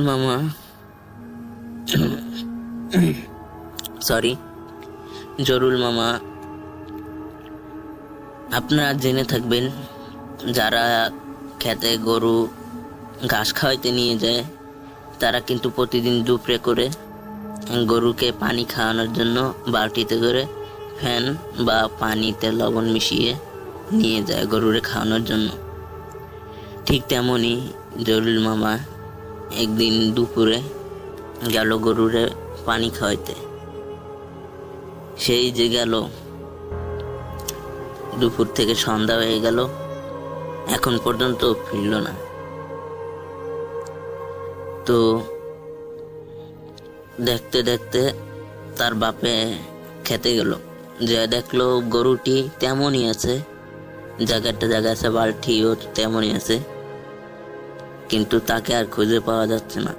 এমন পরে সে চিল্লাচিল্লি করতে করতে পুরো গ্রামবাসীকে একত্র করলো, আমিও ছিলাম সেখানে। তো আমরা সবাই মিলে তাকে খুঁজতেছি, বিভিন্ন গ্রামে 2 গ্রাম 3 গ্রাম খুঁজি, তাকে পাই না। তো তাকে খুঁজতে পরে আমরা আমাদের বাড়ির পাশেই একজন কবিরাজের বাড়ি ছিল, তো সেখানে গেলাম। সেখানে যাইয়া কবিরাজ আমার নানা সম্পর্ক হয়, দূর সম্পর্কের। তো নানাকে আমরা সব ঘটনা খুলে বললাম, এই যে দুপুরে মামা গেল, আর কোনো খোঁজ খবর নাই। সে কোথায় আছে আপনি আপনার জিন চালান দিয়ে দেখুন তো। বলে রাখা ভালো, আমার নানা আবার সে জিন চালানো দিতে পারতো, তার কাছে একটি ভালো জিন ছিল। তো সে জিন চালনা দিল। তার জিন বলল যে আমাকে 5 মিনিট সময় দেন, আমি দেখতেছি কই আছে।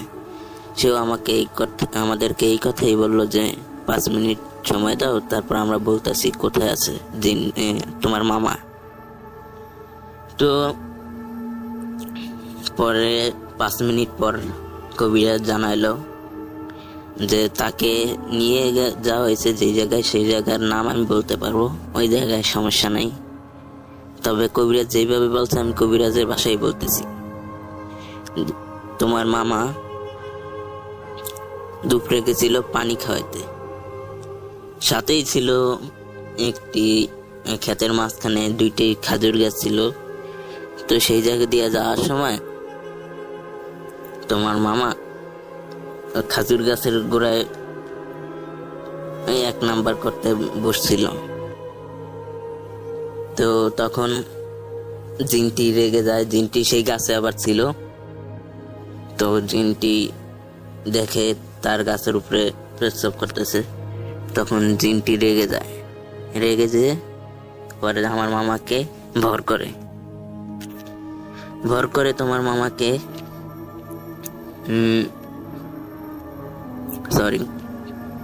ভর করে তোমার মামাকে নিয়ে যায়, তার দেশে নিয়ে যেতে চায়।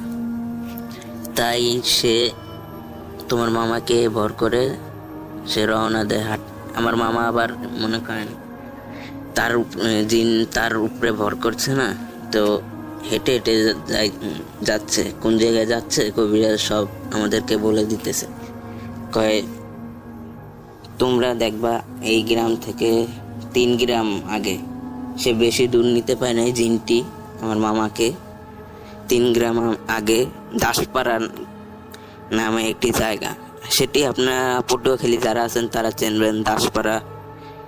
দাসপাড়া এলাকার বাজারটার নাম আমার মনে পড়তেছে না। তো ওই বাজারের এক ভুট গাছের নিচে আমার মামাকে শোয়াই রাখা হয়েছে, কারণ জিনটি বেশি দূর নিতে পায় নাই, নিতে ফজরের আজান দিয়ে দেয়।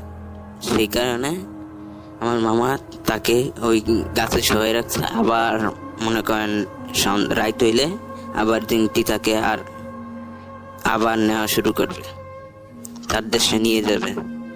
তো নানা এই কথাটি বলার পর আমাদের আত্মীয় ছিল আবার সেই দাসপাড়া এলাকায়। তো সেখানে আমরা কল দিলাম, আমাদের আত্মীয়কে এই জায়গার ঘটনাটি বললাম যে এই বাজারে আছে, এই জায়গায় আছে। কবিরাজ আমাদেরকে বলল। তো পরে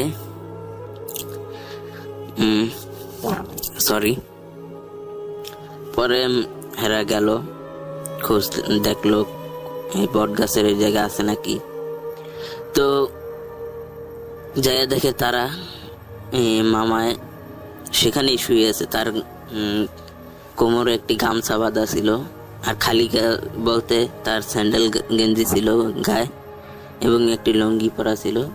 সেইভাবেই সে পাগলের মতো ওইখানে শুয়েছিল। তো সবাই যে কেউ দেখলে কইবে পাগল, কেউ ভালো মানুষ মনে করবে না, তাই কেউ একটা গুরুত্ব দেয় না ওই জায়গায়। তো আমাদের সেই আত্মীয় যাইয়া তাকে খুঁজে পেয়ে পরে তাকে নিয়ে আসে। তো নিয়ে আসার পর কবিরাজ নানার কাছে নিয়ে যায়। তো কবিরাজ নানাই বলে যে তার উপরে এখনো জিনটি আছে, জিনটি যায় নাই সম্পূর্ণভাবে। তো তার কিছু রিচুয়ালস করা লাগবে।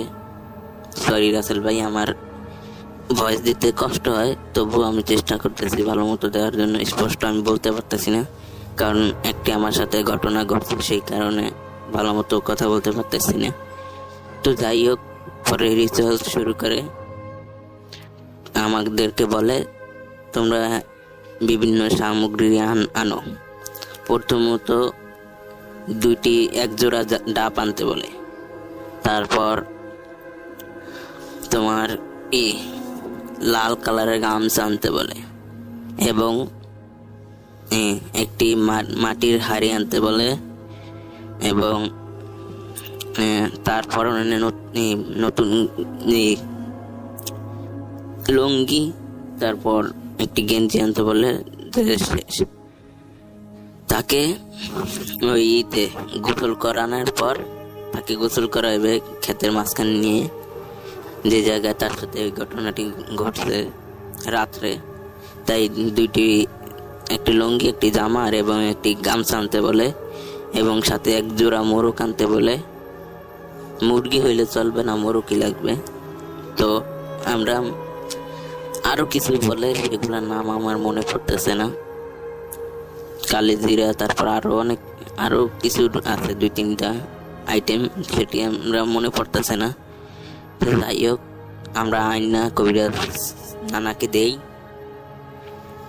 তো দেওয়ার পর নানা ঠিক রাত 12টার সময় মামাকে নিয়ে যায়। ওখানে যাওয়ার সময় নানা বলছিল 3 জন থাকবে। সে সঙ্গে আমরা যাইতে পাই নাই, কারণ আমরা ছিলাম বেশি একটা বড়ও না। তো 3 জন সাহসী পুলিশ গেছে। আমার মামা গেছিল, আপন মামা, এবং ওই দূর সম্পর্কের মামার বাপ গেছিল এবং আরেকজন গেছিল আমার খালু। এই 3 জন গেছিল, আর কবিরাজ সহ 4 জন, আর মামা তো হেরা গেল। যাওয়ার পর বাকিটা আমি আমার মামার মুখ থেকে শুনছি, মামার ভাষায় বলতেছি। আমরা যখন সেখানে গেলাম, যাওয়ার পর তোমার মামাকে গোসল করানো হলো। প্রথমত তাকে কিছু সিঁদুর তার কপালে দেওয়া হলো, হাতে দেওয়া হলো এবং তেল মালিশ করা হলো এবং তাকে গোসল করা হলো। গোসল করানোর পর ডাব জোড়ায় কিছু চুনের মতো একটি পাউডার দিয়ে কিছু আর্ট করা হলো, সেটি আরবি ভাষায় ছিল। তো আরো কিছু ছিল, মোরগ জবাই দেওয়া হলো, মোরগ জবাই দিয়ে মোরগের রক্ত সেই গাছের গোড়ায় দেওয়া হলো। তাকে গোসল করে নিয়ে আসার সময় বলছিল কবিরাজ যে পিছনে ঘুরে কেউ তাকাবে না, সোজা হেঁটে চলে যাবা সবাই, পিছনে ভুলেও ঘুরে তাকাবে না, পিছে যত শব্দ যতই যাই হোক তোমরা পিছনে তাকাবা না। তো মামারা তেমনই গোসল সব কিছু শেষ করে পরে নিয়ে আসে, কবিরাজ সহ আসে, পিছনে তাকায়। পিছনে অনেক কিছু শব্দ আইছিল, বাপ, যেমন ওই মামার বাপের কণ্ঠে মামাকে ডাকতেছিল যে জয়রুল।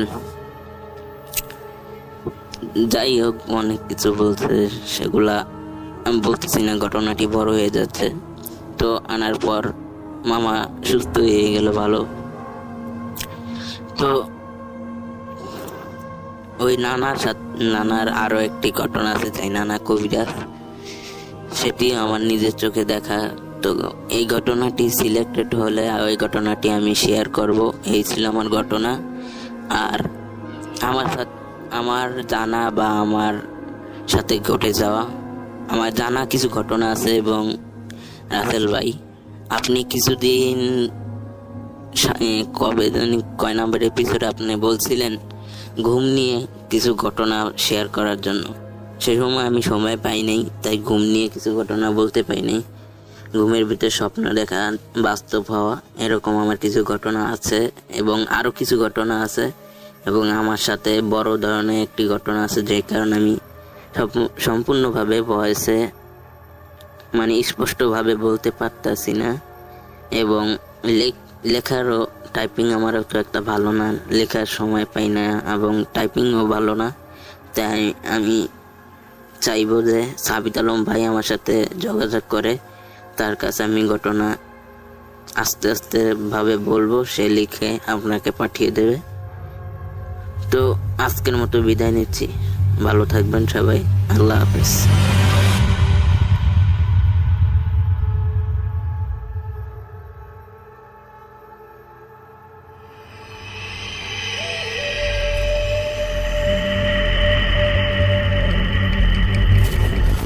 Bhoot.com with Russell.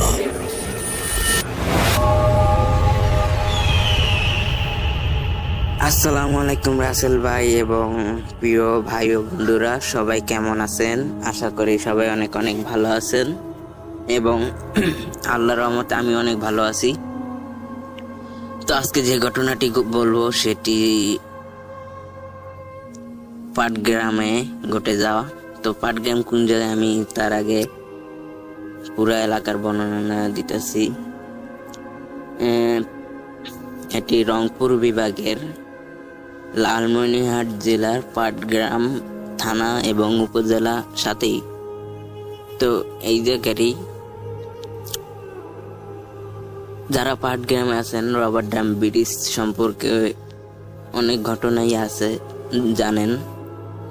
তবে এটি রবার্ট ড্যাম ব্রিজ সম্পর্কে ঘটনা না, তবে ব্রিজের পাশেই, এই ব্রিজ থেকে 5-10 মিনিটের রাস্তা। তো এতটুক দূরত্বে ঘটনাটি ঘটছে। তো ঘটনা, যে সময়ের ঘটনাটি হলো 2016 কি 15 এর ভিতরে ঘটে যাওয়া ঘটনা ঘটছে আমার এক বড় ভাইয়ের, সম্পর্কে বড় ভাই হয়, তার নাম হয়েছে আপন।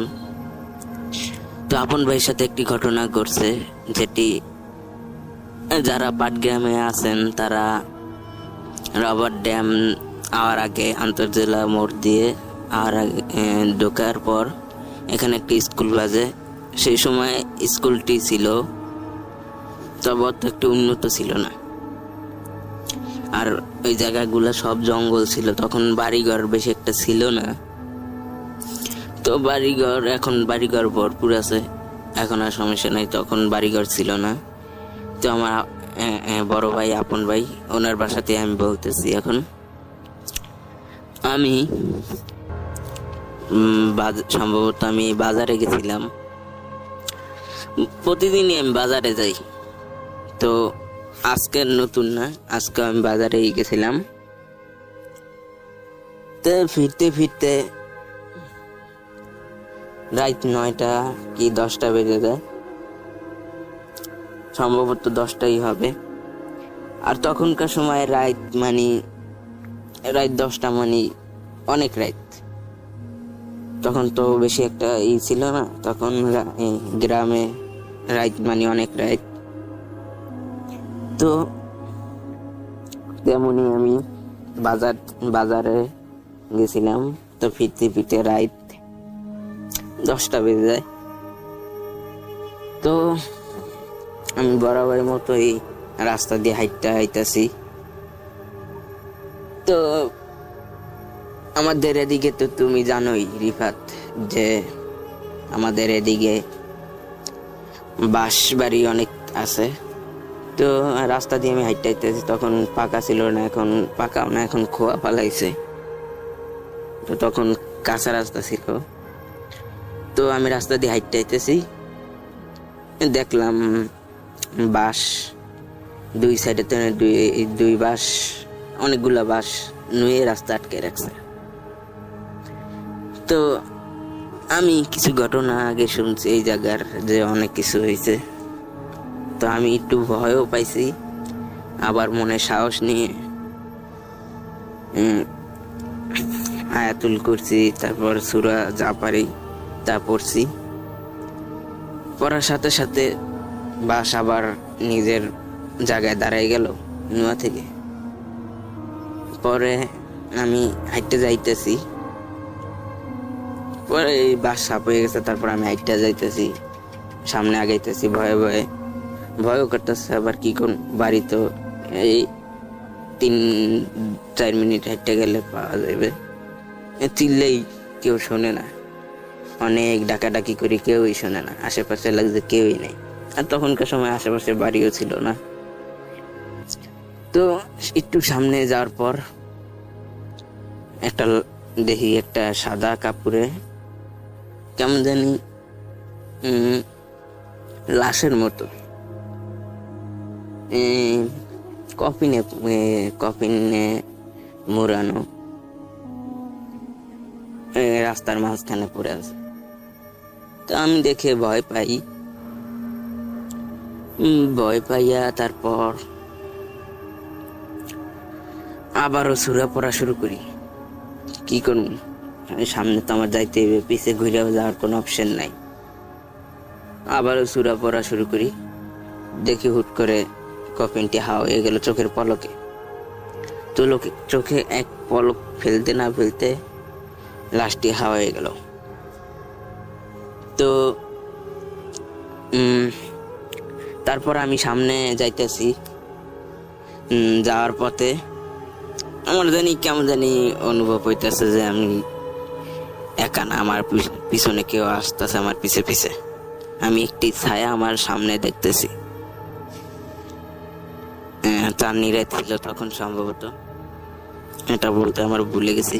চাঁদনি রাত ছিল, আমি হেঁটে হেঁটে আসতেছি, তখন দেখি আমার পিছনের থেকে একটি ছায়া আসতেছে, কিন্তু পিছনে ঘুরে দেখি কেউই নেই।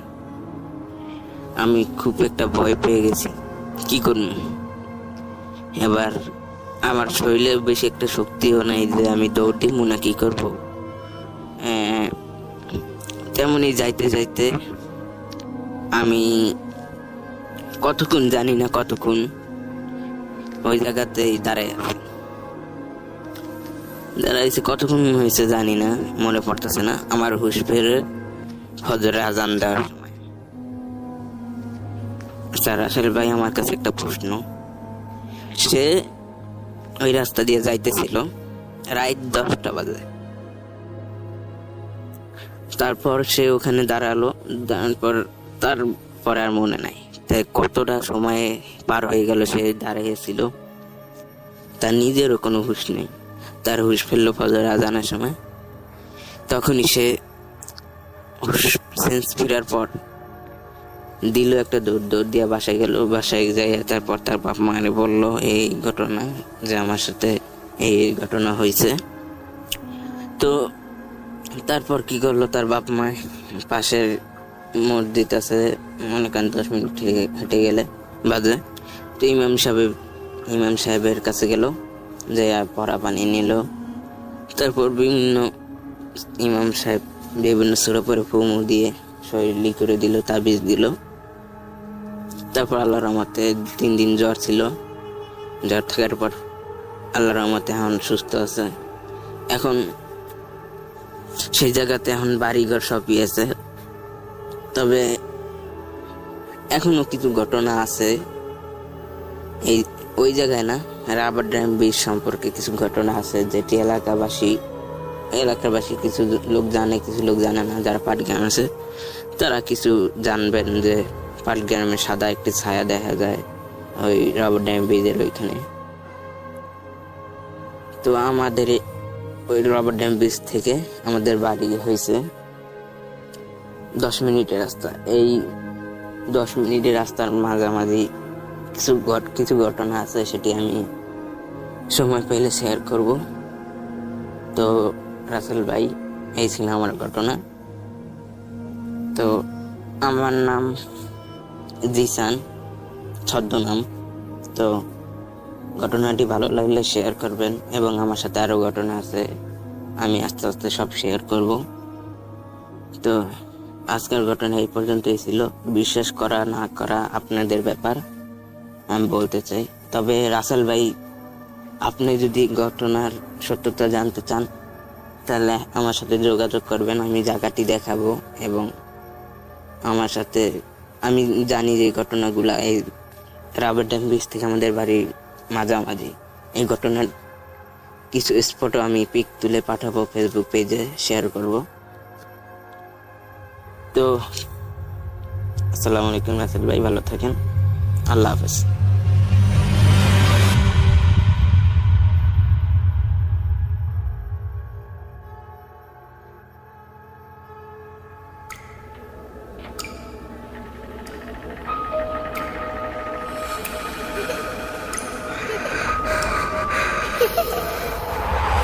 লুকোচুরি খেলবে? লুকোচুরি? তুমি লুকাও, আমি ঠিকই তোমাকে খুঁজে পাবো।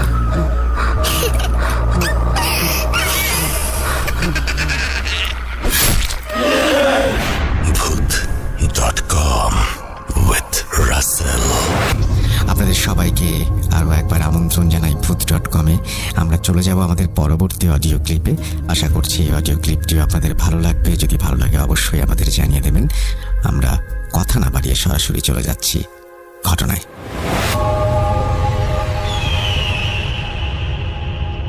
আসসালামু আলাইকুম রাসেল ভাই, আশা করি ভালো আছেন, কারণ আপনি এবং আপনার লিসেনাররা সবাই ভালোর দলে।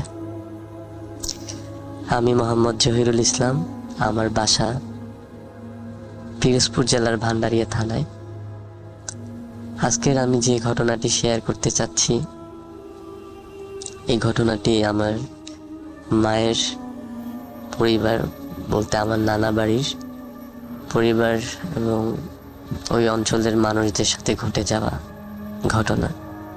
তার আগে বলতে চাই রাসেল ভাই, আমি 2012 সাল থেকে ভূত এফএমের সাথে ছিলাম, পরবর্তীতে ভূত.com। আমরা খুব গহীন গ্রাম থেকে ভূত এফএম শুনতাম। তখন এত ভালো সুযোগ সুবিধা না থাকার পরেও অনেক কষ্ট করে শুনতাম, কিন্তু এখন মিস করা এপিসোডগুলা ইউটিউবে শুনতে পারি। তো এটার জন্য অসংখ্য ধন্যবাদ ভূত.com-কে, রাসেল ভাইকে। তো রাসেল ভাই, আমি আমার ঘটনায় যেতে চাচ্ছি। ঘটনায় যাওয়ার আগে একটু আমার নানার পরিবার সম্পর্কে ধারণা দিই। আমার নানা খুবই পরেশগার একজন মানুষ ছিলেন এবং উনি কোরআনের আয়াত অনুযায়ী ফু, তারপর তদবির, পানি পড়া টরা এগুলা দিয়ে থাকতেন, বিশেষ করে বাচ্চা শিশু। তো এর জন্য আমার নানার অনেকগুলা ছেলে মেয়ে, মানে 8, 9, 10 বছর হওয়ার সময় সময় মারা যেত। কোনো না কোনো অসুখ বা হঠাৎ কোনো কারণ ছাড়া বা পানিতে ডুবে, যার ফলাফল আমার নানার বেঁচে যাওয়া যে সন্তান ছিল তাদের ক্ষেত্রেও কিছুটা হয়েছে। আমি ঘটনার শেষে হয়তো বলবো। তো রাসেল ভাই, এটা যে আমার নানার সাথে হয়েছে বা নানার পরিবারের সাথে এরকমটা না, এখানের অনেক মানুষের সাথেও হয়েছে। আমার নানার যে গ্রামটা ছিল, ওই গ্রামের কিছুটা ধারণা দেই। গ্রামটা একটু গহীন গ্রাম, যেখানে ইলেকট্রিসিটি খুব রিসেন্ট পৌঁছিয়েছে। ওখানটায় 7টা 8টা মানে সবাই খেয়ে দিয়ে শুয়ে পড়ে। 10টা 12টা গভীর রাত। আর আমার নানা বাড়িটা ছিল এরকম যে সামনে একটি বড় দিঘি আর পুরনো গাছপালায় পুরো বাড়িটাতে ভরা। দিঘির চারপাশে বড় বড় তাল গাছ, খেজুর গাছ, আর বাড়ির পিছনে একটা পুকুর। পুকুরের পিছনে অনেক পুরনো দিনের একটি তুলা গাছ আর বিশাল জঙ্গল শেষ হলে তেপান্তরের মাঠ, যেটাকে বলা হয়। অনেক বড় ধান ক্ষেত, যে ধান ক্ষেত অনেক বিস্তৃত এলাকা জুড়ে। এরকম এলাকাটি খুব শুনশান, বেশি চাষের জমি হওয়ায় মানুষজনের বাসা বাড়ি একটু দূরে দূরে। তো রাসেল ভাই, আমি এখন আমার ঘটনায় যাচ্ছি।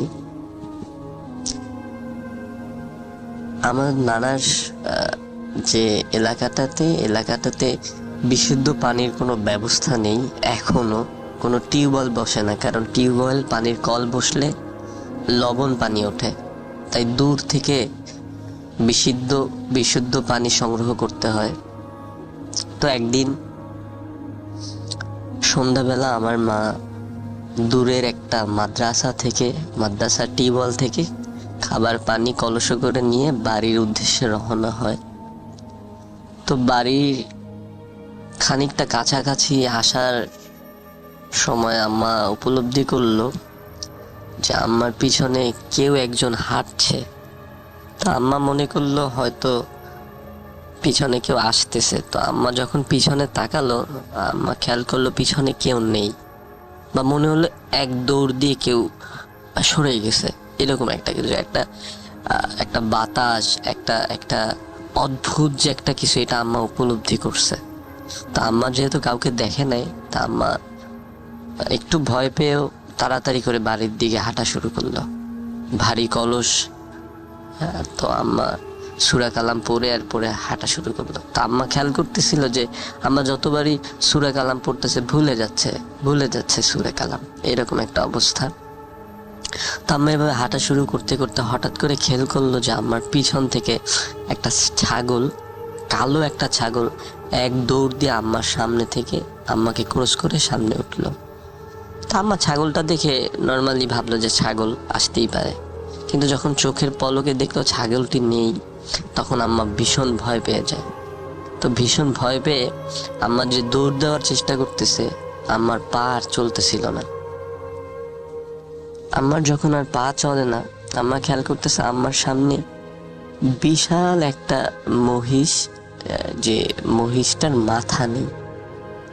তা আম্মা যখন এইটা দেখে, আম্মা একটা চিৎকার দেওয়ার পর আম্মার আর কিছু মনে নাই। যখন আম্মার জ্ঞান ফিরে, আম্মার ধারা মতে আম্মা যেমনি বলল, যে আম্মা জ্ঞান ফেরার পর দেখে যে আম্মা বাড়িতে, আম্মার আশেপাশে নানা নানি এবং অনেকজন মানুষজন। তা আম্মা এদেরকে দেখে আরো হাউমাউ করে চিৎকার করে কান্নাকাটি শুরু করে। আম্মা খুব ভয় পেয়ে গেছে, কারণ ভয় পাওয়ারই কথা, এরকম একটা জিনিস যদি কারো সামনে দেখে, বা সবাই একটু ভয় পেয়ে পাওয়ার কথা। তো আম্মাকে আর কি যেন আম্মা ভয় না পাই, তাই সবাই সান্ত্বনা দিল যে আহা বাবু, এরকম কোনো কিছুই নাই ওখানে, তুমি যেটা দেখছো, তুমি বাচ্চা মানুষ, ওটা তোমার মনের ভুল ছিল, এরকম কিছু নাই। ওই রাস্তা থেকে তো আমরাও চলাফেরা করি, আমরা তো কোনো সময় এরকম কিছু দেখি নাই। তুমি ঠিক আছে, এখন বেশ কিছুদিন বাড়ি থেকে কোথাও যেতে হবে না, বাড়িতে থাকো, সব ঠিক হয়ে যাবে। ঠিক মতো নামাজ রোজা করো, আর হুজুরে পানি পরাটাটা দিয়ে গেছে, তো মোটামুটি স্বাভাবিক। তো রাসেল ভাই, ঘটনাটি এখানেই শেষ না,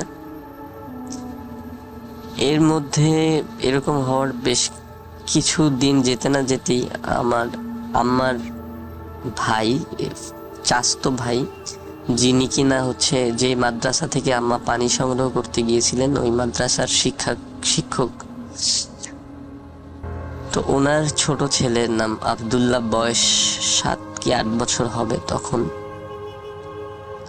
গ্রাম্য দুপুর বেলাটা গরম রোদ, তখন ইলেকট্রিসিটি না থাকার কারণে সে বাড়ি থেকে বের হয়ে রাস্তায় একটা কালভার্ট আছে, কালভার্ট বলতে যে ছোট ব্রিজগুলো বোঝানো হয়, ওই ব্রিজে বসে খালি গায়ে বসে আছে, এই গরমে বাতাস এইটাকে উপভোগ করছে।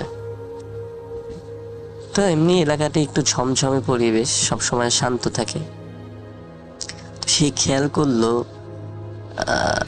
ধান ক্ষেতের মধ্যে থেকে অনেক দূর থেকে একটা বৃদ্ধ মহিলা, আনুমানিক বয়স 100-র কাছাকাছি হবে, এত বৃদ্ধ যে নুয়ে পড়েছে মাটির সাথে, এরকম এক বৃদ্ধ মহিলা, সাদা শাড়ি পরা, হাতে সম্ভবত লণ্ঠন বা ল্যাম্প, কূপ জাতীয় কোনো কিছু।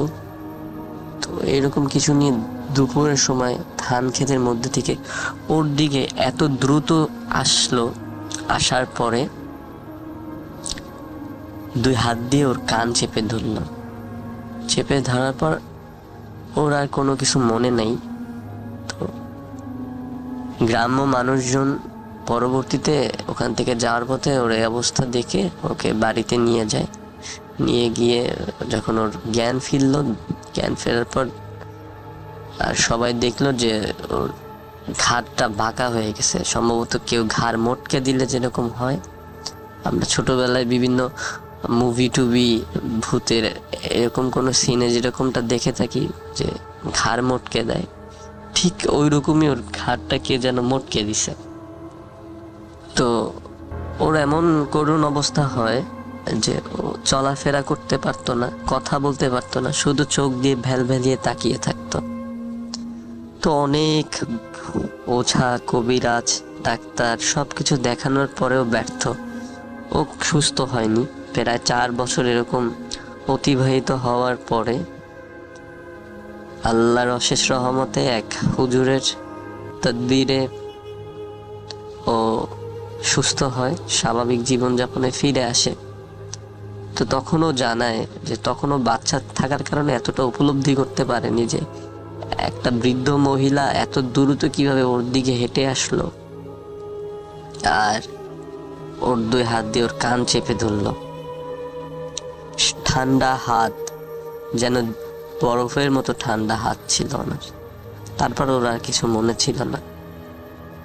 তো এই জায়গাটা এতটাই ছমছমে, এখনো বর্তমানে এলাকাটা এখনো এরকম শুনশান, দিনের বেলাও কেমন একটা ঘা ঝমঝম পরিবেশ। তবে দিনে যতটা দেখতে সুন্দর, রাতে ততটাই ভয়ানক লাগে এলাকাটি। আর আমি প্রথমেই বলেছিলাম যে আমার নানার প্রত্যেকটা ছেলে মেয়ে মারা যেত, যেটা পরবর্তীতে নানার বেঁচে থাকা সন্তানদের ক্ষেত্রেও হয়েছে। তেমনটা বলতে গেলে আমার বড় মামার মেয়ে আমার থেকে 1 মাসের ছোট, ও খুবই পরেশগার, নামাজ রোজা করতো, খুব ভদ্র এবং কারো সাথে দেখা দিত না। ইভেন ও যখন বড় হয় আমাদের সাথেও দেখা দিত না। তো এরকম খুব রিসেন্ট বলতে 2023-এর দিকে 25 রমজানের সময় ও দুপুরবেলা নামাজ আদায়ের জন্য অজু করতে পুকুর পাড়ে যায়। তো পুকুর পাড়ে যাওয়ার পর ওর আর কোনো খোঁজ পাওয়া যায় না, কারণ ও প্রতিদিনই এই টাইমটায় উজু করতে যায়। তো ওই দিনটায় কেনই যেন বাড়ির মানুষজন রোজা রমজানে একটু ক্লান্ত হয়ে যায়, ঘুমিয়ে পড়ে, খেয়াল ছিল না। আর লোকজন কম হওয়াতে এতটা সবসময় খেয়াল রাখা যায় না মানুষের প্রতি। তো দুপুর গড়িয়ে সন্ধ্যা হয়ে যায়, ওর যখন কোনো খোঁজ পাওয়া যায় না, বিভিন্ন বাড়িতে বিভিন্ন জায়গাতে খোঁজ নিয়ে যখন ওর সন্ধান না পাওয়া যায়, তখন মানুষজনের মধ্যে যে সন্দেহটা কাজ করে, পুরোনো দিনের সেই ঘটনার সূত্র ধরে সবাই পুকুরে নেমে খুঁজতে থাকে। খুঁজতে খুঁজতে এক পর্যায়ে ওর নিথর মৃতদেহটি পাওয়া যায়। তো দেহটির অবস্থা খুবই করুণ ছিল যে কে বা কারা যেন, মনে হচ্ছে মুখের ভিতরে কোনো একটা পাইপ বা কোনো কিছু দিয়ে পুকুরের ভিতরে যে অনেক দিনকার পড়ে থাকা আশেপাশের গাছের যে পাতা, যেটা পচে বাদামি হয়ে যায়, ওই পাতা মনে হচ্ছে কোনো লাঠি দিয়ে জাতা দিয়ে ওর মুখে দিয়ে পেটের মধ্য পর্যন্ত ভরে দিছে। তো ওর মুখ থেকে অনবরত পাতা বের হচ্ছিল আর প্রচুর পরিমাণে রক্ত বের হচ্ছিল। রাসেল ভাই, এটা বলতে আমার গায়ের সব লোম দাঁড়িয়ে গেছে, আর এটা সহ্যের বাইরে। আমার এখনো ভাবতে খুব খারাপ লাগে যে আসলে আমার বলার ভাষা নেই। তবে রাসেল ভাই, এখনো এই এলাকাতে এ ধরনের ঘটনা ঘটে, বিশেষ করে এই মানুষকে ভয় দেখানো, অচেনা মানুষদের, যেমন তাল গাছে দাঁড়িয়ে, 1 পা নিচে 1 পা তাল গাছে, পানিতে জাল দিয়ে মাছ ধরা, গলা কাটা মহিষ, এই ধরনের জিনিসগুলা বিশেষ করে অচেনা মানুষ বা ছোট বাচ্চাদেরকে দেখলে দেখায়, ভয় দেখায়। এটা এখনো বর্তমানে ওখানে হয়। আপনি চাইলে আমি আপনাকে এলাকার ডিটেলস বলে দিব। আর এতটুকু বলতে চাই, লিসেনার, আপনারা যারা বিশ্বাস করছেন বা না করছেন, এটা একান্ত আপনাদের ব্যাপার, কিন্তু এটি সত্যি ঘটনা। আর আমার বলায় হয়তো আমি গুছিয়ে বলতে পারিনি, আমার বলায় যদি কোনো ভুল হয় আমার ক্ষমা দৃষ্টিতে দেখবেন, কারণ এটা আমার প্রথম পাঠানো অডিও ক্লিপ। আমার কাছে ওই এলাকাতে ঘটে যাওয়া আরও কিছু ঘটনা আছে যেগুলা বলতে গেলে অনেক লম্বা সময় লাগবে, আমি পরবর্তীতে আপনাদেরকে আবার বলবো। সো রাসেল ভাই, এই ছিল আমার ঘটনা।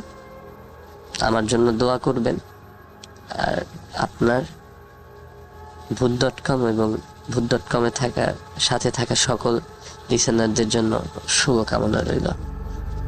আসসালামু আলাইকুম। আপনাদের সবাইকে ধন্যবাদ এতক্ষণ পর্যন্ত আমাদের সঙ্গে থাকার জন্য। আমরা যা যা ছিল আমাদের আজকের আয়োজন সব কিছুই শোনালাম আপনাদেরকে। ভালো যদি লাগে তাহলে অবশ্যই আমাদের কন্টেন্টগুলোকে শেয়ার করবেন আপনার বন্ধুদের সাথে এবং সবাইকে আমন্ত্রণ জানাবেন আমাদের ভূত.com-এ। আশা করছি আপনারা আমাদেরকে ইমেল করবেন, ঘটনা পাঠাবেন। আমাদের ইমেল অ্যাড্রেস russell.booth.com@gmail.com। আর সেই সাথে আমাদের ইউটিউব চ্যানেলটি যদি ভালো লাগে তাহলে শুধু ভালো লাগলেই সাবস্ক্রাইব করবেন।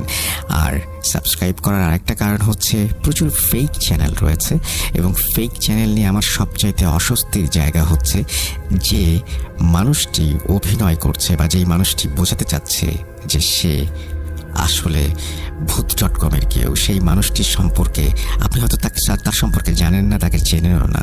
তার কাছ থেকে কোনো ইনফরমেশন যদি আপনার কাছে পৌঁছায় বা কোনোভাবে আপনি যদি মিসগাইডেড হন, তাহলে সেটা আমার অনেক বড় একটা কষ্টের কারণ হবে। আমরা আজকের মতো বিদায় নিচ্ছি। সবাই ভালো থাকবেন, সুস্থ থাকবেন, মোস্ট ইম্পর্টেন্টলি ভূত.com-এর সাথে থাকবেন। আল্লাহ হাফেজ।